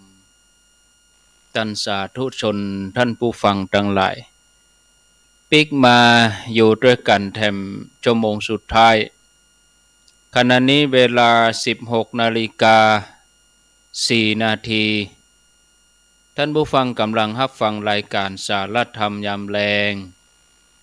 ดำเนินรายการโดยอาตมาภาพพระครูอภิวัฒนวิกรมวัดปากตังเจริญตำบลดอยหล่ออำเภอดอยหล่อจังหวัดเชียงใหม่ดำเนินรายการร่วมกับท่านพระครูสุเมธธรรมเสวีเจ้าวาดวัดปากตังสามัคคีม่อนฤาษีมาปะกันเป็นประจำทุกวันพุธตั้งแต่เวลาบ่าย 3จนถึงเวลา 5 โมงแรงอยู่ด้วยกันแถมช่วงที่ 2ท่านพระครูมีหยังจะเติมเต็มช่วงแรกที่ขาดไปก็จะเติมเพิ่มตรงไหนก็นิมนต์ครับ30 นาทีก่อนที่จะเปิดสายนี่ครับนิมนต์ครับอู้จากันเนาะว่าไม่ใช่อู้ครั้งเดียวนะแต่กี้ชื่อโพธิสัตว์เจ้าจำข้ามเรื่องกันไปหน่อยที่ชื่อโลหิตะมหาโลหิตะเป็นโพธิสัตว์กับจุลโลหิตะเนี่ยเป็นงัวกู้ปีกู้น้อง2ตัวไปอิจฉาหมูเอกอะงัวตัวน้องว่าได้กินที่อยู่ดีตัวเก่ากินกับเฟืองแห้งๆควนหอมหูหอมตาแสบหูแสบตาโดนหอมควนทั้งวันไหลลิ้นไหลยุงอันนั้นจำชื่อผิดนะที่เป็นเศรษฐีที่เทวดาคอยในชื่อวิสัยหะเศรษฐีเลยมันจำสลับชื่อไปเนี่ยก็เลยว่าบ่ได้ต้องเดี๋ยว ดี๋ยวจะพลาดไป อันนี้ได้ข้อคิดมาจากหลวงพ่อชามันเพิ่นได้สนทนากับรุ่นพี่ของเพิ่นเป็นครูบาอาจารย์เหมือนกันรุ่นนั้นมันเพิ่นก็เป็นพระหนุ่มๆเนี่ยอู้กันเรื่องวินัยอู้กันเรื่องธรรมะสนทนากันที่กุฏิพอแล้วสนทนากันจบก็ปิ๊กไปกุฏิเด็กแล้วก็ได้ยินเสียงต่อยปลุกก๊อกก๊อกก๊อกเปิดมาตู้เจ้าตนที่รุ่นพี่มันมาโอ้เด็กแล้วมาห้องกันอย่างเนี้ยโอ้ขี้อู้ผมผิดพี่นายไปคล้องนะโอ้รอวันพูดก็ได้ก็แล้วรบกวนครูบาอาจารย์บนมาเนาะโอ้บ่ได้ข้ามคืนมันเดี๋ยวไม่ลืมเกิดผมตายไปเลยอย่างใดเอาหัวข้อธรรมะของพระองค์พลาดมาได้มันอันนี้ก็เลยมาบอกว่าชื่อของโพธิสัตว์เจ้าชื่อวิสัยหะเศรษฐีมันทำบุญนักลำไปจนเทวดาคอยตอนหลังเพื่อคืนสมบัติทั้งหมดพอเขาตั้งหลายก็อันเนอะเวลาเกิดสมมุติว่านะเหตุเพศภัยอย่างมันจะไปวันไหวโพธิสัตว์เจ้าเป็นเจอมาแล้วกรรมขององค์ศักดิ์สิทธิ์นะพระองค์เป็นเล่าประวัติของพระองค์เองที่พระองค์เสวยชาติเป็นต่างๆทั้งดีทั้งให้ทั้งผจญอย่างมาต่างๆมาเป็นตัวอย่างนะเอกมาเป็นตัวอย่างว่าคือพุทธบริษัททั้งหลายวันไหวคือได้เกิดกำลังใจครับแต่ยะเนาะครับก็เป็นเรื่องราวของการบำเพ็ญบารมีของโพธิสัตว์เจ้าก็อู้ถึงเรื่องการสืบชะตาอู้ถึงเรื่องการทำบุญฮือทานอู้ถึงเรื่องงานที่ผ่านมาแบบว่างานปริวาสงานเข้ากรรมก็ช่วงนี้มีงานเข้ากรรมเข้ากรรมบอกว่าจะเป็นลูกขมูลบอกว่าจะเป็นโสสนกรรมแล้วเข้ากรรมก็จะเป็นปล่อยหลวงเนี่ยปล่อยหลวงปล่อยล้อนี่เทศกาลตามงานเดือน12เดือนการกินการทานงานทำบุญระหว่างลูกขมูลโสสนกรรมกับงานที่อาจารย์ท่านพระครูสมเด็จธรรมเสวีจัดที่วัดมณฑลศรีนี่เปิ้นฮ้องว่าปริวัติกรรมลูกขมูลโสสนกรรมนี่มีความแตกต่างกันจะได้ครับ3กรรมนี้ถ้าลูกขมูลเนี่ยลูกขะนี่แปลว่าต้นไม้หรอกมูละแปลว่าต้นไม้เนี่ยลูกขมูลต้นไม้อยู่ปื้นก็ไม้ครับแล้วเปิ้นสมถาน1ได้13ข้อครับในทุตังคะนี่แปลว่าขัดเกลาขัดเกลาอย่างยิ่งอีกครับอันนี้เทวดาได้ขอพระพุทธเจ้าบางข้อเหมือนกันนะคือถือทุดงอย่างเคร่งครัดบางคือทุเจ้าอันอยู่อย่างปกติอีกคือถือทุดงพระองค์มาอนุญาตพระองค์ว่าคือถือเป็นบางการถือเป็นบางเวลาไทยสมัครใจที่จะคัดเกลาอย่างยิ่งยวดก็คือทำคนไหนบ่สมัครใจก็บ่ทำก็ได้อยู่อย่างปกติไปแต่ทุตังค่านี่แปลว่ายอดเยี่ยมอย่างยิ่งคัดเกลายิ่งขึ้นไปเองแปลว่าทุตังค่าเพราะนั้นเป็นอุบายของครูบาอาจารย์โบราณเพิ่นน่ะว่าเขาได้อยู่วัดอยู่ว่ามันเลอะมันเหลืองไปพ้องมันตัวใหญ่ต่อเก่านักไปพ้องมาคัดเกลากันมาอยู่ไปเหี่ยวกันไปเหี่ยวก็โซซาเองทับซับไปเลยไปเที่ยวกับโสสานกรรมอยู่ปืนก็ไม่ก็อยู่เสนาสนะแปลงตู้แปลงอย่างตามศรัทธาที่เปิ้นแปลงครับที่เปิ้นจัดฮื้อนี่เรียกว่าทุตังคะเป็นธรรมะเนาะเป็นธรรมะขัดเกลาสำหรับปริวาสนะเป็นวินัยทุเจ้านั่นเรื่องของพระวินัยทุเจ้านี่แต่ทุเจ้าที่เปิ้นเฮียนกันนี่ครับแล้วก็ศรัทธาก็มีหน้าที่อุปถากอุปถัมภ์ไปโสสานกรรมกับลูกขมูลนี่เขาต้องไปนิมนต์มาเนาะหัววัดต้องไปนิมนต์แต่ว่าปริวาสนี่เปิ้นมาคนเดียวมีใจที่ประพฤติปฏิบัติแล้วเป็นตุกเป็นยังนิ่มได้แปลงเฮ้อครับเปิ้นทุเจ้าเปิ้นใจไปเข้าปฏิบัติเปิ้นฮู้ธรรมเนียมกันนี่ครับบ่ฮือเจ้าตี้ได้ลำบากลำบนเปิ้นเอามาเองเลยแต่เขาเป็นเจ้าตี้เขาก็ต้องบริการเรื่องน้ำเรื่องท่าสุมาแล้วเรื่องกินเรื่องขี้เรื่องใหญ่นะแน่นอนครับระยะเวลาเนาะต่างกันทีละครั้งเป้งเนี่ยมันก็ครับทีละครั้งเป้งงั้นต้องเพิ่มเลยเพิ่มต้องคือเวลา30นาทีเพราะนั้นเวลาจะพร้อมกันเข้าห้องน้ำอยู่ห้องเพิ่มเขาก็ต้องมีห้องน้ำเพียงพอครับสมนะตุเจ้า200เนาะส่งน้ำพร้อมกันเพิ่ม200ขันเนี่ยเนาะคนก๊อกเนี่ยคนก๊อกเนี่ยครับผมก็น้ำกินนี่เหรอลงวาบเลยกันถ้าของกินของว่าเอาอย่างน้อยตัวคูณมันนักเจ้าตีเขาก็ต้องพร้อมเลยครับเอาจัดเขาก็ต้องพร้อมแล้วมันกะมาได้ว่าทุเจ้าอย่ามามุกใดครับเนาะกะไว้นัก ก็บ่ได้ อ่าก าน้อยก็จะวิทย์ อ่า เออ เออ แต่ก็ ถ้า ก็จะลงตัว สำหรับลูกขมูลนี่เฮากะได้พอเฮานิมนต์เนาะ ครับได้ตัวแล้วเหรอ ได้ตัวนะ เช้าตน30ตน อ่านี่ นี่ครับ แต่ศรัทธาถามว่า อืม ทุกเจ้ามีแต่ต้อง บอก เสียง ฮู้เนอะ เสียงบุญนะอธิษฐานบุญเจอกันละ ถ้าขึ้นร้อยก็ถือว่าดีแล้วนะ เพิ่นมาเป็นเดือนนาบุญเฮา ครับ บอกบ่ได้นะถามว่าทุกเจ้าปีนี้เท่าใดอ่ะ อ่า เฮาก็บ่ได้แปลงใบนิมนต์ไปอ่ะเนาะอืม แล้วแต่ครูบาอาจารย์เพิ่นวางใจให้เฮาได้ทำสังฆกรรมให้เพิ่นเนี่ย ปีนี้นี่ม่อนฤาษีมีนักอะครับ200ตัวใด 267 อ๋อก็พอดีเนาะ รวมศรัทธาอย่างพ่อ อืม พ่อแม่ครัวก็300กว่าปลาย ก็พอดีอยู่มอกปอกำลังปีแรกเหรอ นี่แหละ ปีแรกมันทดสอบหลายอย่าง ทดสอบความพร้อมหลายอย่างตึงน้ำตึงไฟ นายกย่องศรัทธาในหมู่บ้าน3หมู่บ้านนะ อืม ถ้ามาเอาบ่แป้นะ โอ้แต่ก็ ครับ เปลี่ยนกันมา ครับ เรื่องอาหารการกินเรื่องหยังตั้งเจ้ามืดเลยก็ เจ้ามืดเนี่ยเอาบ่แป้นะเอาประตัน ครับโคถ้าเปิ้นมานักแท้มตันเหมือนกันน่ะ ครับ คิดเหมือนกันน่ะ เคยมีปันป่ายงั้น ครับ ก็เอาอยู่ ได้อยู่ ศรัทธาก็แข็งอยู่ มาว่า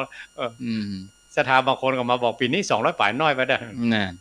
อดศรัทธาตัวเก่าอย่างน้อยเนาะ ครับ เอามาบอกปอมือนะไอ้ก็เขาเคยทำเขาเคยต้อนรับนักแต่นั้น ครับ โอ้เอานี่เลี้ยงบ่เก่าโตนยังเดือดกัน ขึ้นเท่าใหม่เนาะ เดือดปะโถ เก่าโตน เดือดกันยึกยัก ครับ โอ้อันนี้200ปลาย แต่ยังบอกปลื้มใจที่ศรัทธาเพิ่นมาบวชขาวเนาะ เพิ่ แล้ น ว ปฏิ ปี บัติ นี้ผมนี่มนต์ท่านอาจารย์ท่านพระครูวิโรธเขมคุณสิงห์บุรีนะครับ เป็นจบด็อกเตอร์ทั้งจุฬาเหมือนกันนะ อืม อันแล้วก็เพิ่นเรียนมาตั้งนี่โดยตรงเนาะเป็น ครับ พระธรรมทูตสาย มา ต่าง ส ประ อน เทศ โยมก็ครับ มาสอนทุกเจ้าด้วยกะ อ๋อ เพิ่นมาสาธยายเรื่อง ครับ สติปัฏฐานกายปาชาเก้า อืม ศรัทธาบางคน อันนี้อย่าเรียกว่าอุตริอย่างกันเนาะ อืม ศรัทธาบางคนเพิ่นมาเล่าว่าอย่างกะ ครับ พออาจารย์ว่าเนี่ยเพิ่นตัวได้อะ อืม ตัวตามกรรมอาจารย์ได้โอ้ ครับ ก็เลยยกมือสุดหัวเลยเนาะ โมทนาบุญ โมท เนาะ นากับศรัทธา ครับ ที่ท่านอาจารย์ว่าอย่างใดสาธยายพระสูตรนี่เนาะ อืม มันว่าอย่างใดก็ตัวไปตัว ค ทุ รั ก บ กรรมโอ้แล้วอาจารย์นี่ อืม ก็น่าปลื้ม ครับ แต่ตู้เจ้าบางตนเพิ่นนั่งสมาธิบ่ได้เนาะ อืม มันเจ็บแข้งเจ็บขาอย่างเงี้ยมันเจ็บเอวเจ็บ ก็ยืน ก็คือยืน ครับ หน้าอาจารย์ท่านอาจารย์ธงชัยเนี่ย อืม ครู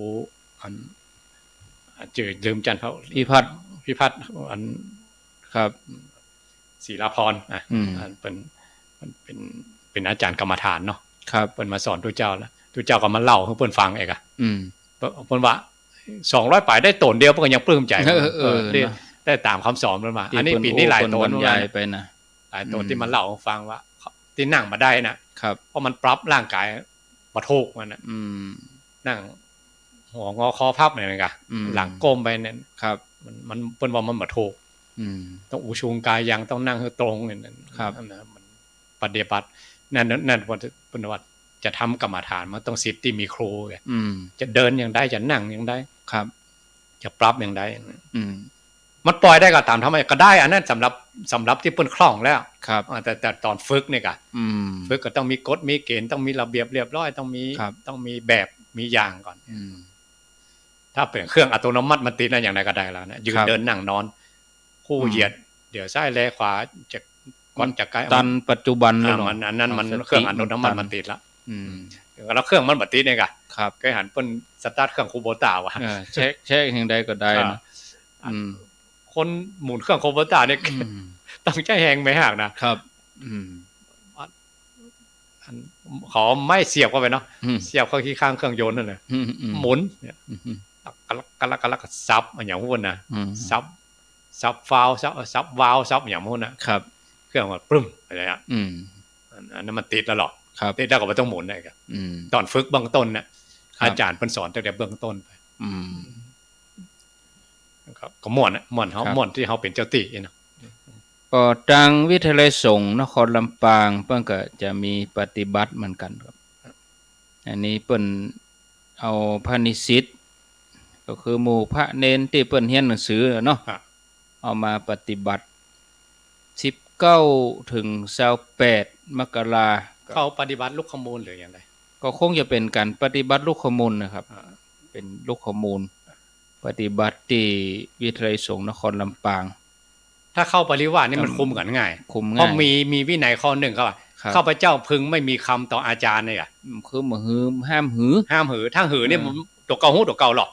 ห้าม บริสุทธิ์ละ ห้ามยังครับผมยังเดียว และข้าพเจ้ายินดีในอาสนะสุดท้ายถึงแม้ไปจัดคิวอย่างก็จ้างนะครับ คืออยู่ท้ายหมู่ข้าผมเนี่ย ครับครับ ออกนอกเขตมาได้อะ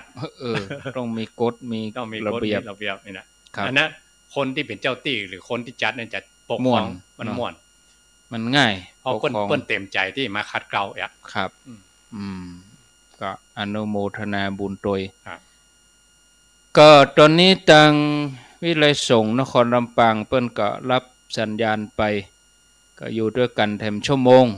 ถึงเวลา5 โมงเนาะประชาสัมพันธ์ก่อนที่จะเปิดสายญาติโยมทั้งหลายได้โทรศัพท์เข้ามาก็จะไปลืมเนอะญาติโยมอยู่ใกล้อยู่หิมก็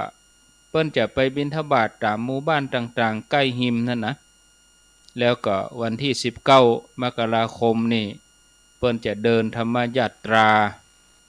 จากวัดบ้านฟ่อน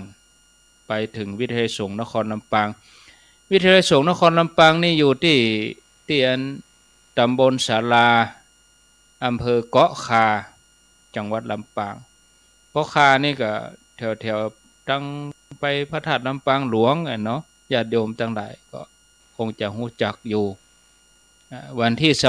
28 มกราคมนี่เป็นวันสุดท้ายเปิ้นจะมีการสืบชะตาตัวเนอะญาติโยมพระสงฆ์108 รูปก็คือพระที่เปิ้นมาปฏิบัติธรรมเนี่ยเปิ้นจะเจริญพุทธมนต์สืบชะตาก็เชิญชวนญาติโยมท่านสาธุชนด้วยเอาแล้วเนาะก็ท่านพระครูมีหยังจะเพิ่มเติมก็ครับท่านนิมนต์ครับโทรศัพท์เนาะ ท่านพระครูมีหยังก็จะเปิดสายให้ญาติโยมได้โทรศัพท์เข้ามาอู้จาแลกเปลี่ยนญาติโยมจะแจ้งผลการรับฟังกาโทรศัพท์มาอวยพรคนต้นปีใหม่ก็อยู่ในกลิ่นไอของปีใหม่อยู่เนาะกลิ่นไอก็ว่ากลิ่นฉับบางคนย่ำสั่งด้วยกินย่ำสั่งด้วยก็ว่ากันไปตามวัฏจักร0998366322ไผมีหยังจะอู้จะสนทนาเจริญพรรับสายแรกไว้สาครับท่านพระครูทั้งสองครับ ปออนุวัตก็ผมอนุวัตศิรัตน์ครับว่าจะได้วันนี้โอ้ฟังนี่มันเหมือนอกใจที่ผมจะคิดจะถามว่าเข้าปริวาสกับลูกขมูลนี่มันแตกต่างกันยังไงพระครูก็ว่าออกมาพอดีโอ้โหจับพอดีเลยซึ่งใจภูมิใจขนาดนี้ครับเข้าใจดีแล้วเนาะครับแต่ก็ดียังที่ลูกขมูลนี่กับปริวาสยังไงกันก็ห้องเข้ากรรมมันเดียวกันหมดเนาะได้ปะกันแล้วหรอเข้ากรรมยังเข้มข้นเหมือนกันแต่สถานที่ปอนุวัตได้มาเอวพอแล้วก็ที่เปิ้นเข้าปริวัติบ่ได้มาครับได้มาเตี้ยผมไม่เห็นมันส่งแต่ก็ฟังวิทยุเนาะครับฟังวิทยุครับบางทีกับถ่ายทอดทั้งYouTube พร้อมกันยังพร้อมกันเปิดไปครับแล้วอนุโมทนาบุญเด้อครับไว้สาครับธรรมครูสาธุ0998366322 นาฬิกา20 นาที4 โมงกับ20 นาทีก็เหลือเวลาแถมประมาณ40 นาทีเนาะวันก่อนนั้นก็เอาเทปเปิดให้ญาติโยมเขาฟังถ้าเทปเปิดนี่ญาติโยมเขาจังโทรมานะโทรมาอาตมาว่าอยู่ไหนญาติโยมฟังอยู่เน้อวะอาตมาก็บอกวันอย่างไปญาติโยมว่าผิดวันผิดที่แต่เป็นเทปแต่ตอนนี้จัดสดนะจัดสดแล้วไม่สานมัสการเจ้าท่านทั้งสององค์นะเจ้าแม่อินทนิน10 ปีอยู่แม่ถึงน้อยเมืองฝางนะเจ้า ปีใหม่นี้ขอให้ท่านจงสุขภาพแข็งแรงสมบูรณ์วัดจงคนกรุงรุ่งเรืองไปติ๊กๆนะเจ้าสมพรปากคน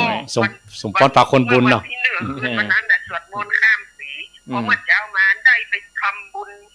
ด้านขันข้าวด้านข้าวใหม่ด้านอันอย่างแล้วอย่างว่าม่วนใจม่วนคิดถึงเดียวเลยโดม่วนถึงเดียวนี้เลยแล้วก็สวดมนต์ของเราเมื่อเจ้าเดินถึงวันเนี่ยค่ะถวายข้าวเปล่าก็สวดเนี่ยค่ะเจ้าดีแล้วสุขภาพแข็งแรงนะเจ้าพุทโธโธนะเจ้าโมทนาเนอแม่ศูนย์น้อยเมืองฝาง0998366322เจริญพรเขามาถามว่าครูครับโทรจากไหนนี่ผมโทรจากแม่ทะครับอำเภอแม่ทะครับอำเภอแม่ทะจังหวัดลำปางครับผมถามว่าปฏิวัติกับบ้านเข้ากำมันเหมือนกันครับแล้วก็ปนอูเป็นเด็กกี้เนาะท่านพระครูปนอูเป็นเด็กกี้เหรอกำมาได้แล้วเนี่ยเมื่อถึงชั่วโมงเตื้อลืมแล้ว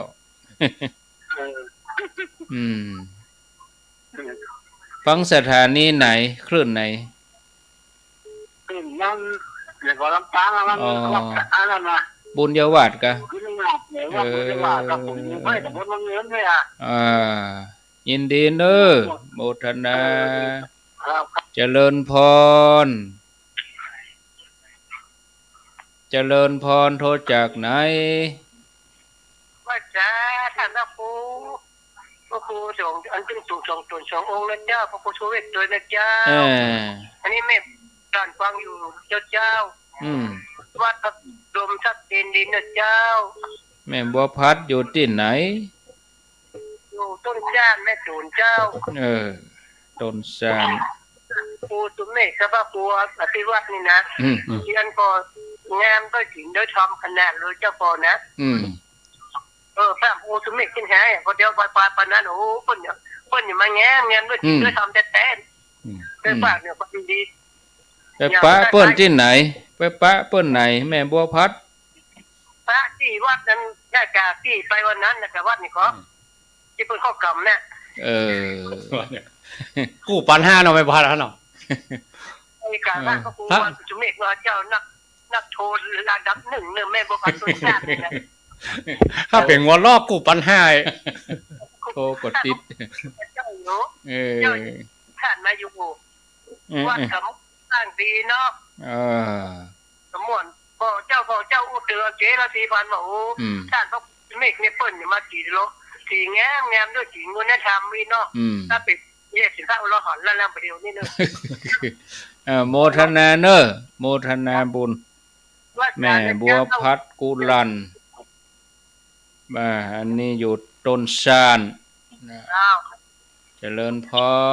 รใช้ต่อไปตีเลเนอร์นมัสการพระครูเจ้าโทษจากที่ไหน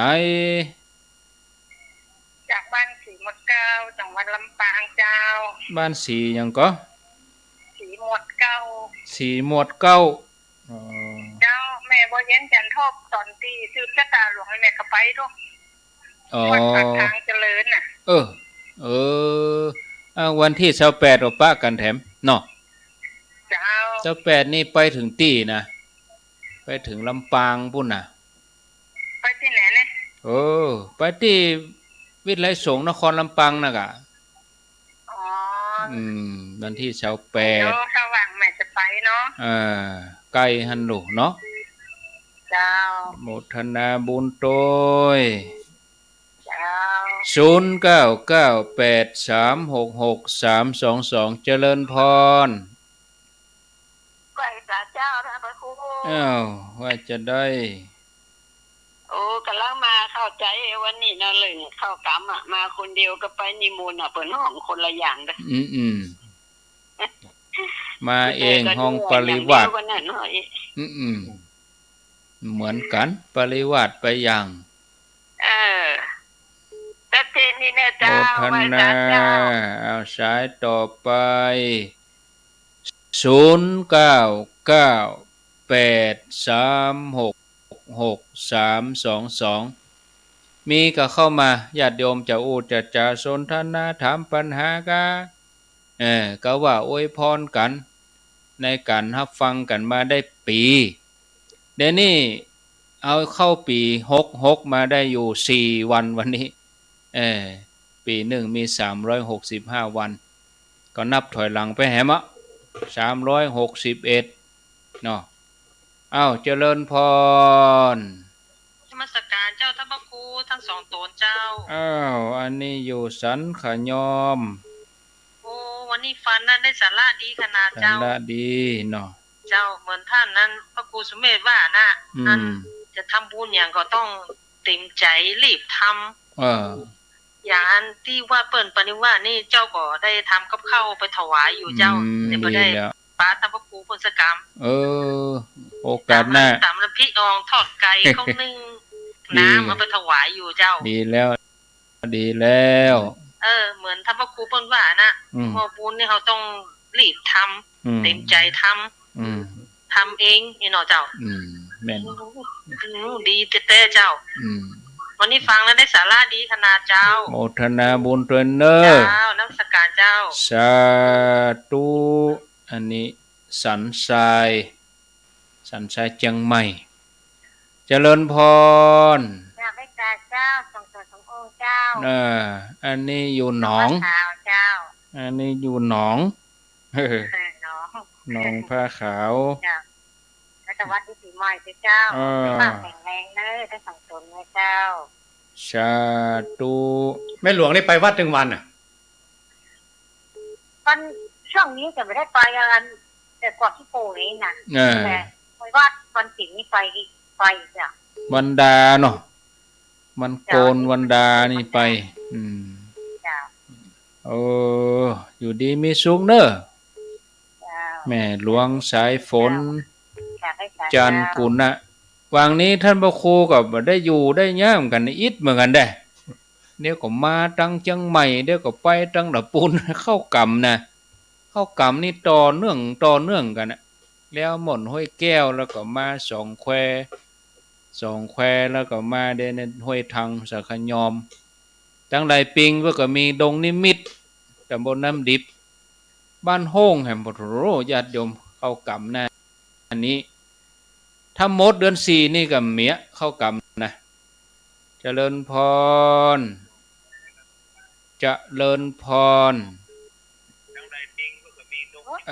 ติดไปหาท่านพระครูนี่ไปที่ไหนก็ที่เนี่ยกะที่เฮาเนี่ยกะที่เฮาเนี่ยปิดวิทยุก่อนปิดวิทยุก่อนน่ะปิดวิทยุเสียก่อนรถโทษจากที่ไหนน้องครอบนี่ไม่ได้ลูกนั่นเถอะอันนี้ก็น้องเหมือนกันฟังทำงานได้ที่พ่อเป็นอยู่ว่าที่วัด42เมืองโอ้บนดะโทเจ้าประเดี๋ยวว่าทูไม่ได้ก็บ่ได้ตีจ้ะพระครู42เมืองบ่จะได้ปีแล้วโดเจ้าฟังตลอดนะฟังครูโตนครูองค์เดี๋ยวนี้ฟังของลุงดมกะบ้านทุ่งกะบ้านทุ่งในอกในใจแม่เป็นคนไข้ติดเตียงลูกท่านพระครูส่วนของครอบนี่แหละแล้วก็อันเอาวิทยุเป็นกู้เนาะเจ้าเขาท่านวิทยุเนี่ยกะ3 โมงก็นั่งฟังวิทยุเนี่ยเป็นได้กี่ปีแล้วเป็นคนไข้ติดเตียงได้กี่ปีแล้วแม่ได้2 ปีแล้วกะได้2 ปีเอาวิทยุเป็นกำลังใจฟังเมินแล้วไม่ได้โทรถามติดตามตลอดท่านพ่อครูเนี่ยกะที่รถโจรเสียไปแล้วก็แม่ก็เลยฟังตลอดก่อนก็จุอยู่กับท่านอาจารย์บุญทาที่หั่นน่ะกะมันอยู่หั่นแล้วปั้นฟิกออกมาได้8 เดือนนั่นน่ะกะเพิ่นแบบจะปิกไปบวชเต็กแถมเนี่ยเพิ่นบ่ตานไปสู้สักกรรมไม่อย่างงั้น ลูกก็เลยได้มาเสียเหี้ยเนี่ยรถโจรที่เชียงใหม่ที่โรงเรียนเทคนิคกว่าไปสอบเรียนจะไปเรียนเทคนิคแล้วจะไปเป๊กเนี่ยกะแล้วก็เจ้าท่านพ่อครูเนี่ยกะแม่เอาไปแอวแล้วเตือแล้วหรอเอาไปได้หลายปีแล้วเมื่อท่านมาอยู่แล้วรอใหม่ๆเนี่ยโอ้โหเหมือนมาเดี๋ยวก็ตายได้หลายสิบปีแล้วหรอเนาะกำลังใจกำลังใจป้าขาวเสียน่ะคนเกิดเพราะครูบาเสียแต่ก็ตายจาก8อ่ะกำลังใจเนอเอารายการเอาธรรมะนี่ลงให้ฟังจังหวะจึงครูอันถ้าครูสมเนตนั่นน่ะกูโตนกูเอาฮะเจ้าวันโพกก็มาแถมวันฮือก็มาแถมอีกอ่ะเจ้าเปลี่ยนตนอื่นเปลี่ยนกันไปแม่อยู่นี่คนเดียวเนาะอยู่ดีมีสุขเนอะเจ้าสาธุดีมีสุขนะลูกเนอะสมปอนปากแม่เนาะหลายกลุ่มหลายเพศหลายวัยเนาะรายการธรรมะนี่เป็นกำลังใจโทษจากที่ไหนจากลำปางบ้านระดูอำเภอเมท่าเจ้าค่ะอาจารย์บ้านอย่างก็บ้านนาดูเจ้านาดูอย่างเจ้าอำเภอแม่ทะอีเนาะได้ยินชัดก่อฟังชัดเจนก่อชัดเจนดีท่านพ่อครูฟังคลื่นบุญยวาดขอบคุณเด้อเจ้าได้สาระนะเขาพังกันพังครูโตนครูโอ้เจ้าโยมแม่แต่โทรติดงานมาท่านพ่อครูเนาะถ้ามีโอกาสกับวันพุธก็มาแถมวันฮือก็มาแถมนะเนอะมาปากันเจ้าท่านพ่อครูแต่วันนี้ติดเจ้าวันนี้โทรติดดีแล้วฟังกันไปทุกช่วงรายการ2 ตน 2 โอนอวยพรปีใหม่นะเจ้าท่านพ่อครูสาธุ2 ตน 2 องค์อยู่ดีมีสุขแข็งแรงเจ้าสมพรปากแม่เนอนะสีแดงสีม่วงสีมนนะเจ้าท่านพ่อครูทั้ง2เจ้าอยู่ดีมีสุขแม่ทะลำปางปุ่นนี่เอามีเวลาเปเลอะเนอะญาติโยมตอนนี้กำลัง4:35 นาทีก็เอาเหียนโหลแหม2 สายแล้วก็จะยกหูก่อนยกหูแล้วก็อู้กันไปสักน้อยแล้วก็เปิดสายแถมล้อมอีนะเนาะ0998366322แล้วก็คืนนี้ก็อาตมาจะจัดรายการ20:00 นถึง4:00 นเนาะทุกวันพุธต้นเดือนเฉพาะวันพุธต้นเดือนพุธต่อไปก็เป็นครูบาอาจารย์รูปอื่นตนอื่นส่วนรายการภาคกลางวันบ่าย 3นี้ก็มีเฉพาะวันพุธรายการที่สนทนาธรรมกับท่านพระครูสมเด็จธรรมเสวีนี่นะมีเฉพาะวันพุธหน้าเราก็จะมาปะกันแถมในวันที่11 18แล้วก็วันที่25ก็คงจะอยู่ในเฉพาะเดือนมกราถ้าขึ้นต้นกุมภาไปนี่ก็ท่านพระครูเพิ่นก็จะบ่ได้อยู่ประมาณ2อาทิตย์เนาะก็ถ้าเป็นวันพุธที่1กุมภานี่ก็บ่แน่ได้มาอยู่หลังจากนั้นไปก็ปั๊วแมะประมาณสิ้นเดือนกุมภาบ่นะญาติโยมจะได้มาปะมาพบกันมีก็เข้ามาเด้อญาติโยมสนทนากันอู้จากันสนทนาถามปัญหากาโทรศัพท์มาอวยพรปีใหม่ให้กันก็ได้เพราะว่าช่วงสัปดาห์แรกนี่ก็ยังอยู่ในช่วงสัปดาห์ของการอวยพรให้กันในช่วงเทศกาลขึ้นต้นปีใหม่ส่งความสุขให้กันเนาะเมื่อบะหมี่ก็อาตมาจะขออนุญาตได้พักสายเอามาเจริญพรวันศาสตร์เจ้าจากที่ไหนจากแม่บัวคำแม่งอนชิเล็กเจ้าฝางเจ้าแม่บัวคำบ้านแม่งอนฝางแม่บัวคำนี่อายุต่อใดแม่บัวคำ74เจ้า74แล้วกะ จากวันที่20กุมภาพันธ์นี่จะได้75แล้ว โอ้จะได้75ปีนี้แล้วเนาะ จ้า ฟังชัดเจนดีก็ฟังรายการวันนี้เป็นได้พ่อง ความชื่นเห็นน่ะ ชอบดีนะเจ้า ชอบดี เจ้า โมทนาสายสุดท้ายเจริญพร แต่นั่นจ๋าแจ้งเป็นได้คุณเจ้า บ้านร้องดอนใจนะเจ้าแม่เรนูกะ เจ้า ร้องดอนใจขออวยพรท่านพระครูทั้ง2ลูก2องค์นะเจ้า เจิญเลย แข็งแรงนะเจ้า แน่นอนสุขภาพนี่ เจ้า อยู่ เป็นลมโพลมไพแรงพระพุทธศาสนาไปให้มันงดงาม สาธุเนอเจ้าวันนี้ธรรมะดีเจ้าได้หูหมดอ่ะแต่ก็ได้หูว่าเข้ากรรมนี่เป็นอย่างไรเดี๋ยวเปิ้นต่างกันอย่างไรที่ได้หูหมดเจ้าเดี๋ยวฟังช่องที่2นี่เดี๋ยวอธิบายเพิ่มเติมแถมหน่อยเนาะเจ้ากับสาธุ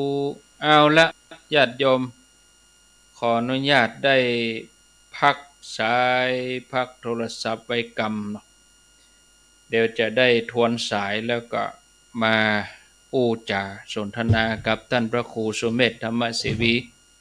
ตอนนี้เวลา4:37 นาทีก็มีเวลาเปลือะเปตือญาติโยมโทรบัดตันก็เอาไว้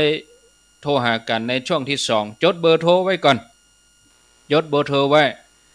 เบอร์ที่อาตมาบอกนี่ก็คือโทรเฉพาะช่วงเวลาที่อาตมาจัดรายการถ้าเป็นพระคุณเจ้ารูปอื่นนี่ก็ไม่ต้องโทรนะเพิ่นบอกเบอร์หยังก็คือโทรเบอร์นั่นจักเตื้อฟังตุลุงยองโทรหาอาตมาจะเตื้อฟังรายการอาตมาก็โทรไปหาตุลุงยองพุ่นอีกก็มีนะเจ้าคนเฒ่าเพิ่นสับสนเนาะสาย1ป้ออนุวัฒน์หนองจอมสันทรายสายที่2แม่อินทนินแม่ศูนย์น้อยฝาง3แม่ทะลำปาง4แม่บัวพัดกุลัน5บ้านสีหมวดเก้าลำปาง6แม่จันจากการ7สันขยอมสันทราย8หนองผาขาว9หนองคอบสันปะตองหนองผาขาวเนมเพอป่าซางละปูน10ลำปางนาดูแม่ทะ11แม่บัวคำแม่งอนฝาง12ก็แม่เรนูบ้านร่องดอนใจ12สาย1โหลก็นิมนต์ท่านพระครูสมเด็จธรรมเสวีได้อธิบายเพิ่มเติมพอดีมีโยมสงสัยโยมถามตะกี้เรื่องเข้ากรรมเนี่ยมันเป็นกรรมของไผ กรรมเนี่ยใครฮู้กรรมของไผเพิ่นว่าเข้ากรรมแล้วที่เพิ่นว่ามันหนาวมานี่มันหนาวมาว่าทุกเจ้าปากันเข้ากรรมว่ามันหนาว ไม่เป็นจะได้ครับท่านผู้ครับกรรมไม่เป็นคำกลางๆเนาะครับแต่ว่าถ้าตุเจ้าไปประพฤติปฏิบัติธรรมเขาก็ว่ากันย่อๆว่าตุเจ้าเพิ่นเข้ากรรมไงกะแต่กรรมมันแยกเป็นหลายประเภทเอามาจากไหนเอามาจากทุตังค่ากรรมไงกะตัวกันนี่แปลว่ากรรมกระทำแล้วเป็นคำกลางๆเป็นกุศลกรรมก็ได้อกุศลกรรมก็ได้กรรมบท10ก็ได้กรรม12ก็ได้แล้วแต่เขาจะว่ากันแต่ถ้ามาประพฤติปฏิบัติธรรมนี่เรียกว่าทุตังค่ากรรมแล้วจู่ๆอย่าทุดงนี่เกิดขึ้นมาลอยๆก็มีนะต้องสมาทานกันก่อนนี่ค่ะครูบาอาจารย์ที่เป็นตนเฒ่าตนแก่หรือผู้ที่นำในที่นั้นน่ะครับไปป่าตุเจ้าลูกน้องลูกโมลูกพ่วงของเพิ่นน่ะวันนี้ให้สมาทานกรรมอย่างกันฮะครับไปถามกันก็พอจะทำได้ก็บ่เฮ็ดได้ปุดได้ขาดบ่เฮ็ดได้เหลือกำลังนะวันสุดท้ายก็ให้ลากันครับปัจจุทลามิเนี่ยแปลว่าลาหรอครับเลิกกันละสมาธิยามิก็แปลว่าสมาทานจะทำให้เกิดนิคิปปามิเหรอนิคิปปามิแปลว่าลากันละปัจจุทลามิปัจจุทลามินี่ลาพระไตรหรอกครับพระไตรอันเก่ามันเก่าแล้วก็ปัจจุคือลาละอธิษฐามิแปลว่าตั้งใจว่าอย่าถืออธิษฐานเอาครับถ้าเขาได้ยินตุเจ้าบนเขากล่ำไปว่านิคิปปามิแปลว่าลาจบกันละสังเกตพอปริวาสนี่จะมีพระหลายเนาะเกิน50ไปบุ่นแล้วก็เป็นยังไงเปิ้นถึงว่าพระต้องใจพระหนักครับไปลงบทลงอย่างนี้อย่างต้องใจพระหนักสังอันนี้เป็นเรื่องกับวินัยตุเจ้าเนาะครับถ้าตนเดียวนี่เขาฮื้อปอนสถาใดหรอถ้า2-3นี่เป็นคณะไปไหนเป็นคณะยัง คณะทำบุญสะไทยทำบุญได้ก่อนทำบุญกับคณะอีก2-3 ตนเนี่ยถ้า4เรียกว่าสงฆ์ครับสงฆ์นี่จ่ายอย่างได้พ่องครับ1ทำสังฆกรรมสวดกรรมอย่างต่างๆนี่นะครับแต่ถ้าเข้าบทสวดต้องมีองค์สวดอย่าตนต้องมี5อย่างกฐินต้องมี5ต้องมีสงฆ์อย่าตนองค์สวดอย่าตนเนี่ยถ้าอย่างกฐินหรืออันสวดเป๊กสวดอย่างเนี้ยครับถ้าบ้านนอกบ้านนาเขาเนี่ยนะครับ5 ตนคือไปก็เป๊กได้ละถ้าอินเดียมัชชิมาประเทศต้อง10 ก่อนอ๋อครับแต่ถ้าอย่างบทเน้นบอกอย่างครูบาอาจารย์ตนเดียวก็ได้ละครับก็มีถ้าจะมีสงฆ์นั่งอย่างก็ได้อันนี้ประจำเป็นอย่างนะครับมันเผื่อไปตนเดียวก็ได้ครับแต่ถ้าทำฮับสังฆทานที่เป็นกล่าวแก่สงฆ์ก็4 ตนต้อง4 รูปถ้ากฐินต้อง5ครับแต่ถ้าปริวาสเป็นว่าวีสติวัคคือชาวก็ชาวครับเพราะอย่างถึงต้องวีสติยังต้องชาววินัยเป็นหมายอันนั้นกฎหมายก็แล้วกันเนาะครับกฎหมายพระพุทธเจ้าว่าต้องมีชาวถึงจะแบกกันแปะแบกกันแปะครับอันนี้เป็นเล่าว่าครับมีตู้เจ้าตัวหนึ่งเปิ้นไปเข้าปริวาสได้กะฝันว่าตัวเก่าตกหนองน้ำครับหรือก็คิดเปอะเป็นอย่างตกไปเสี่ยงบล็อกจอกแซกอ่ะแต่จู่ๆมีคนเป็นร้อยป่ะเอาเจี๊ยบโจ่งเหอะครับดึงอย่างนี้ก็บอกแป้ก็ดึงมาคืนมานะคนธรรมดานี่คนธรรมดาพอดีตู้เจ้าสาวตนผ่านมาครับเขาเจี๊ยบโจ่งมาจากพุ่งขึ้นมาเลยนะพดจากคิปเปอร์มาเลยอันนี้กำเทียบคำอุปมาคุณของสงฆ์นี่นะของสงฆ์อ๋อครับอันนั้นเวลาทำอย่างใหญ่ๆเดือเปิ้นว่าจะสูตรจะถอนเนี่ยก็พอสงฆ์เองก็สงฆ์อนุญาตเปิ้นจะผูกพัทธสีมาตัดไว้ลูกนิมิตก็สวดถอนนี่ก่อนเนาะเป็น100ขึ้นไปเหมือนกันนะสวดถอนสีมาอันนี้กรรมหลวงพ่อวัดปางน้ำเนาะเพราะว่าถ้าสงฆ์น้อยต้องทำเป็นพวงมาลัยห้อยไปครับเอาลูกต่อลูกต่อลูกไปครับแต่ถ้าทุกเจ้านักเต็มพื้นที่ทุกตารางเมตรอันนั้นทุกเจ้านักศอกจนกันติดกันเลยอันนี้ห้อยแบบห้อยแบบพวกหาเสมานะพวกหาลูกนิมิตเนาะครับแต่ถ้าทุกเจ้านักครับคืออยู่เต็มตารางพื้นที่เต็มเลยเต็มถ้าเอาไปภาคกลางเวลาเปิ้นตัดลูกนิมิตเนี่ยนะนักแต่กะเปิ้นเอาเต็มมันเลยเต็มพื้นที่300 200พุ่นน่ะเต็มพื้นที่เลยอันนี้เกี่ยวกับวินัยพุ่นเนาะครับถ้าศรัทธาชาวบ้านเฮาเนี่ยเฮาก็ไปเข้ากรรมก็ได้เข้าไปสวดมนต์กับเพิ่นไปสวดจะไปอยู่ตูพิษก่อชาวบ้านน่ะมันเป็นหยังก็เฮาที่ด่านทุดงหรอกทุดงนี่ไม่ใช่ว่าตู้เจ้าหรืออันศรัทธาเฮาอธิษฐานได้เหมือนกันอยู่กลางแจ้งเนี่ยครับได้ปฏิบัติได้ทุกที่โดยเฉพาะทางอีสานเนี่ยครับเพิ่นชอบกันเนาะชอบเดินสายเลยนะโอ้แต่ก็ปกผ้ากันไปมอกเปิ้นไปเอามือกันเจ้ามี5-60ศรัทธา200-300น่ะนักแต่น่ะเคยไปหันนักสูตรตีอันนี้ครับตีอันวัดเกตุมศรัทธามีเป็นหมื่นโอ้ขนาดนั้นเลยนะนุ่งขาวห่มขาวนะแวดเจดีย์มีเป็นหมื่นคนครับโพประทับช้างนี่ไป700-800ว่ะครับพระเจ้ามี200-300นะหรือบางที450เนี่ยโยมมีนักเดี๋ยวมีเป็นร้อยสวดเยอะๆเนาะทอดได้หมดนั้นปันปื้นเนาะแต่อีสานนี่ผมเคยไปที่วัดป่าบ้านเปลือยเองครับไปอยู่ตอนปี2521ครับอีสานนี่เพิ่นเน้นแฟนแต่น่ะเนาะการทำบุญการสวดมนต์ไปวัดเนี่ยแล้วก็วันสุดท้ายนี่ไปมีพุทธาภิเษกหรอครับสวดก่อนคืนห้องคล้ายๆบ้านเฮาสวดอิติปิโส108เนี่ยคือคืนมีชีวิตชีวามีสีสันเนาะครับอันนี้พูดถึงปริวาสที่ว่าจบไปนี่ก็คืออันนี้ปริวาสทางนอกนะถ้าปริวาสทางในนี่อันท่านอาจารย์ธงชัยเนาะว่าปรินี่แปลว่าโดยรอบวาสะนี่แปลว่าที่อยู่โดยรอบหมายว่าเขาตอมใจเข้ามาอยู่ในร่างกายให้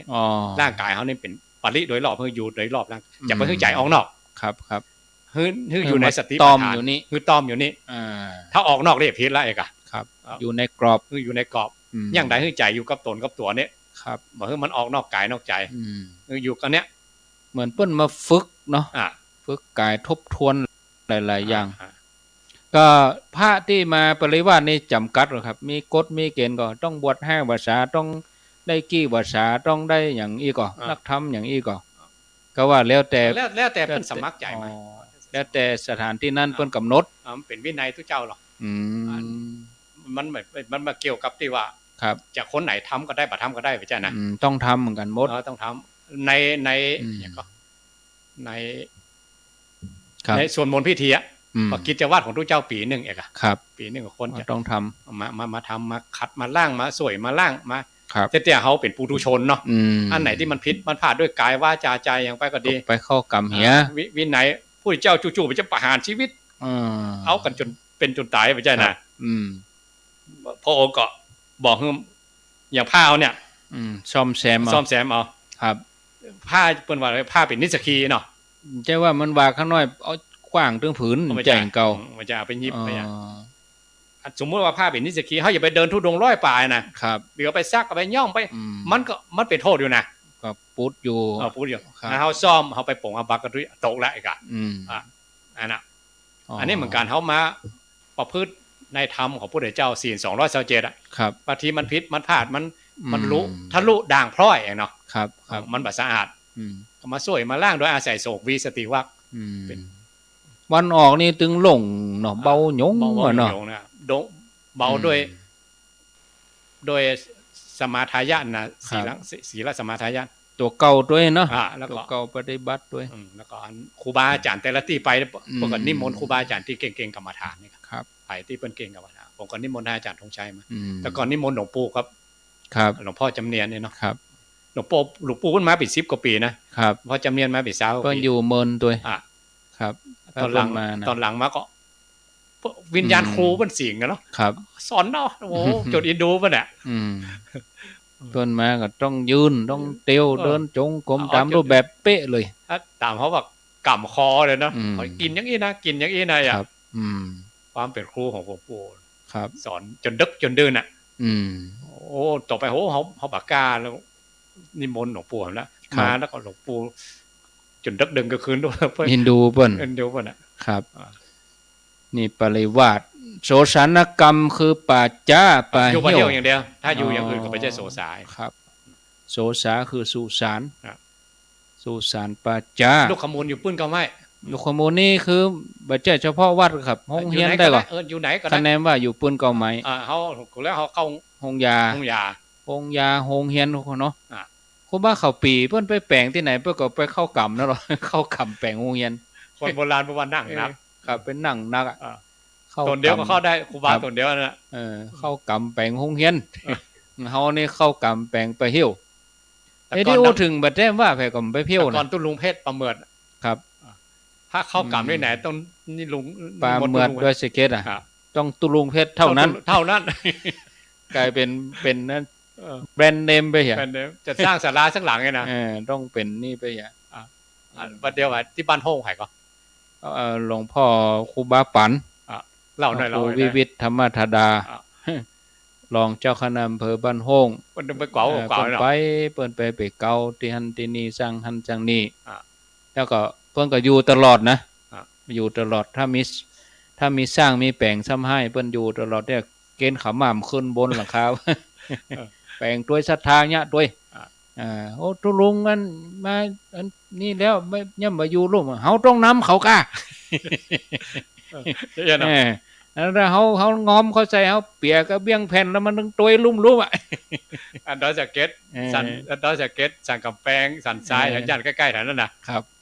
ตุลุงเพชรมันนำถนนก็แล้วนะถนนก็แล้วศาลาก็แล้วอย่างเดียวกันแน่นอนอันเข้ากำมาได้ก็คือหาตุลุงเพชรนั่นเนาะแล้วเดี๋ยวนี้เปิ้นมีไหนอ่ะเปิ้นมรณภาพไปหมดโอ้นี่มนต์มาได้อยู่กะอันนี้ไปเลยเขาไปเข้ากรรมพัฒนาสิ่งก่อสร้างตัวแล้วก็เปิดโอกาสให้ศรัทธาได้ไปกินไปตานร่วมกันถ้าเงินหลวงมามันก็มันเป็นของหลวงอ่ะมันนำใจลึกซึ้งเนาะมันเบิดลึกซึ้งถ้าศรัทธาจะสร้างกันเองมีเจ้าภาพเก้ามาอีกคนมันก็มันเต็มใจอ่ะมีตุลุงนำอย่างนี้ต้องหอมรวมกันสร้างต้องมาเที่ยวป่าจ้าบางทีศรัทธามันกลัวเหมือนกันหรอกกลัวกะเต็มว่าเขาไปเที่ยวถ้าเจ้าเข้ากรรมเตื้อเนี่ยม่วนเป่งลึงโอ้แป้มบ้าไผก็ไม่ค่อยไปอ่ะไปเหี่ยวอ่ะ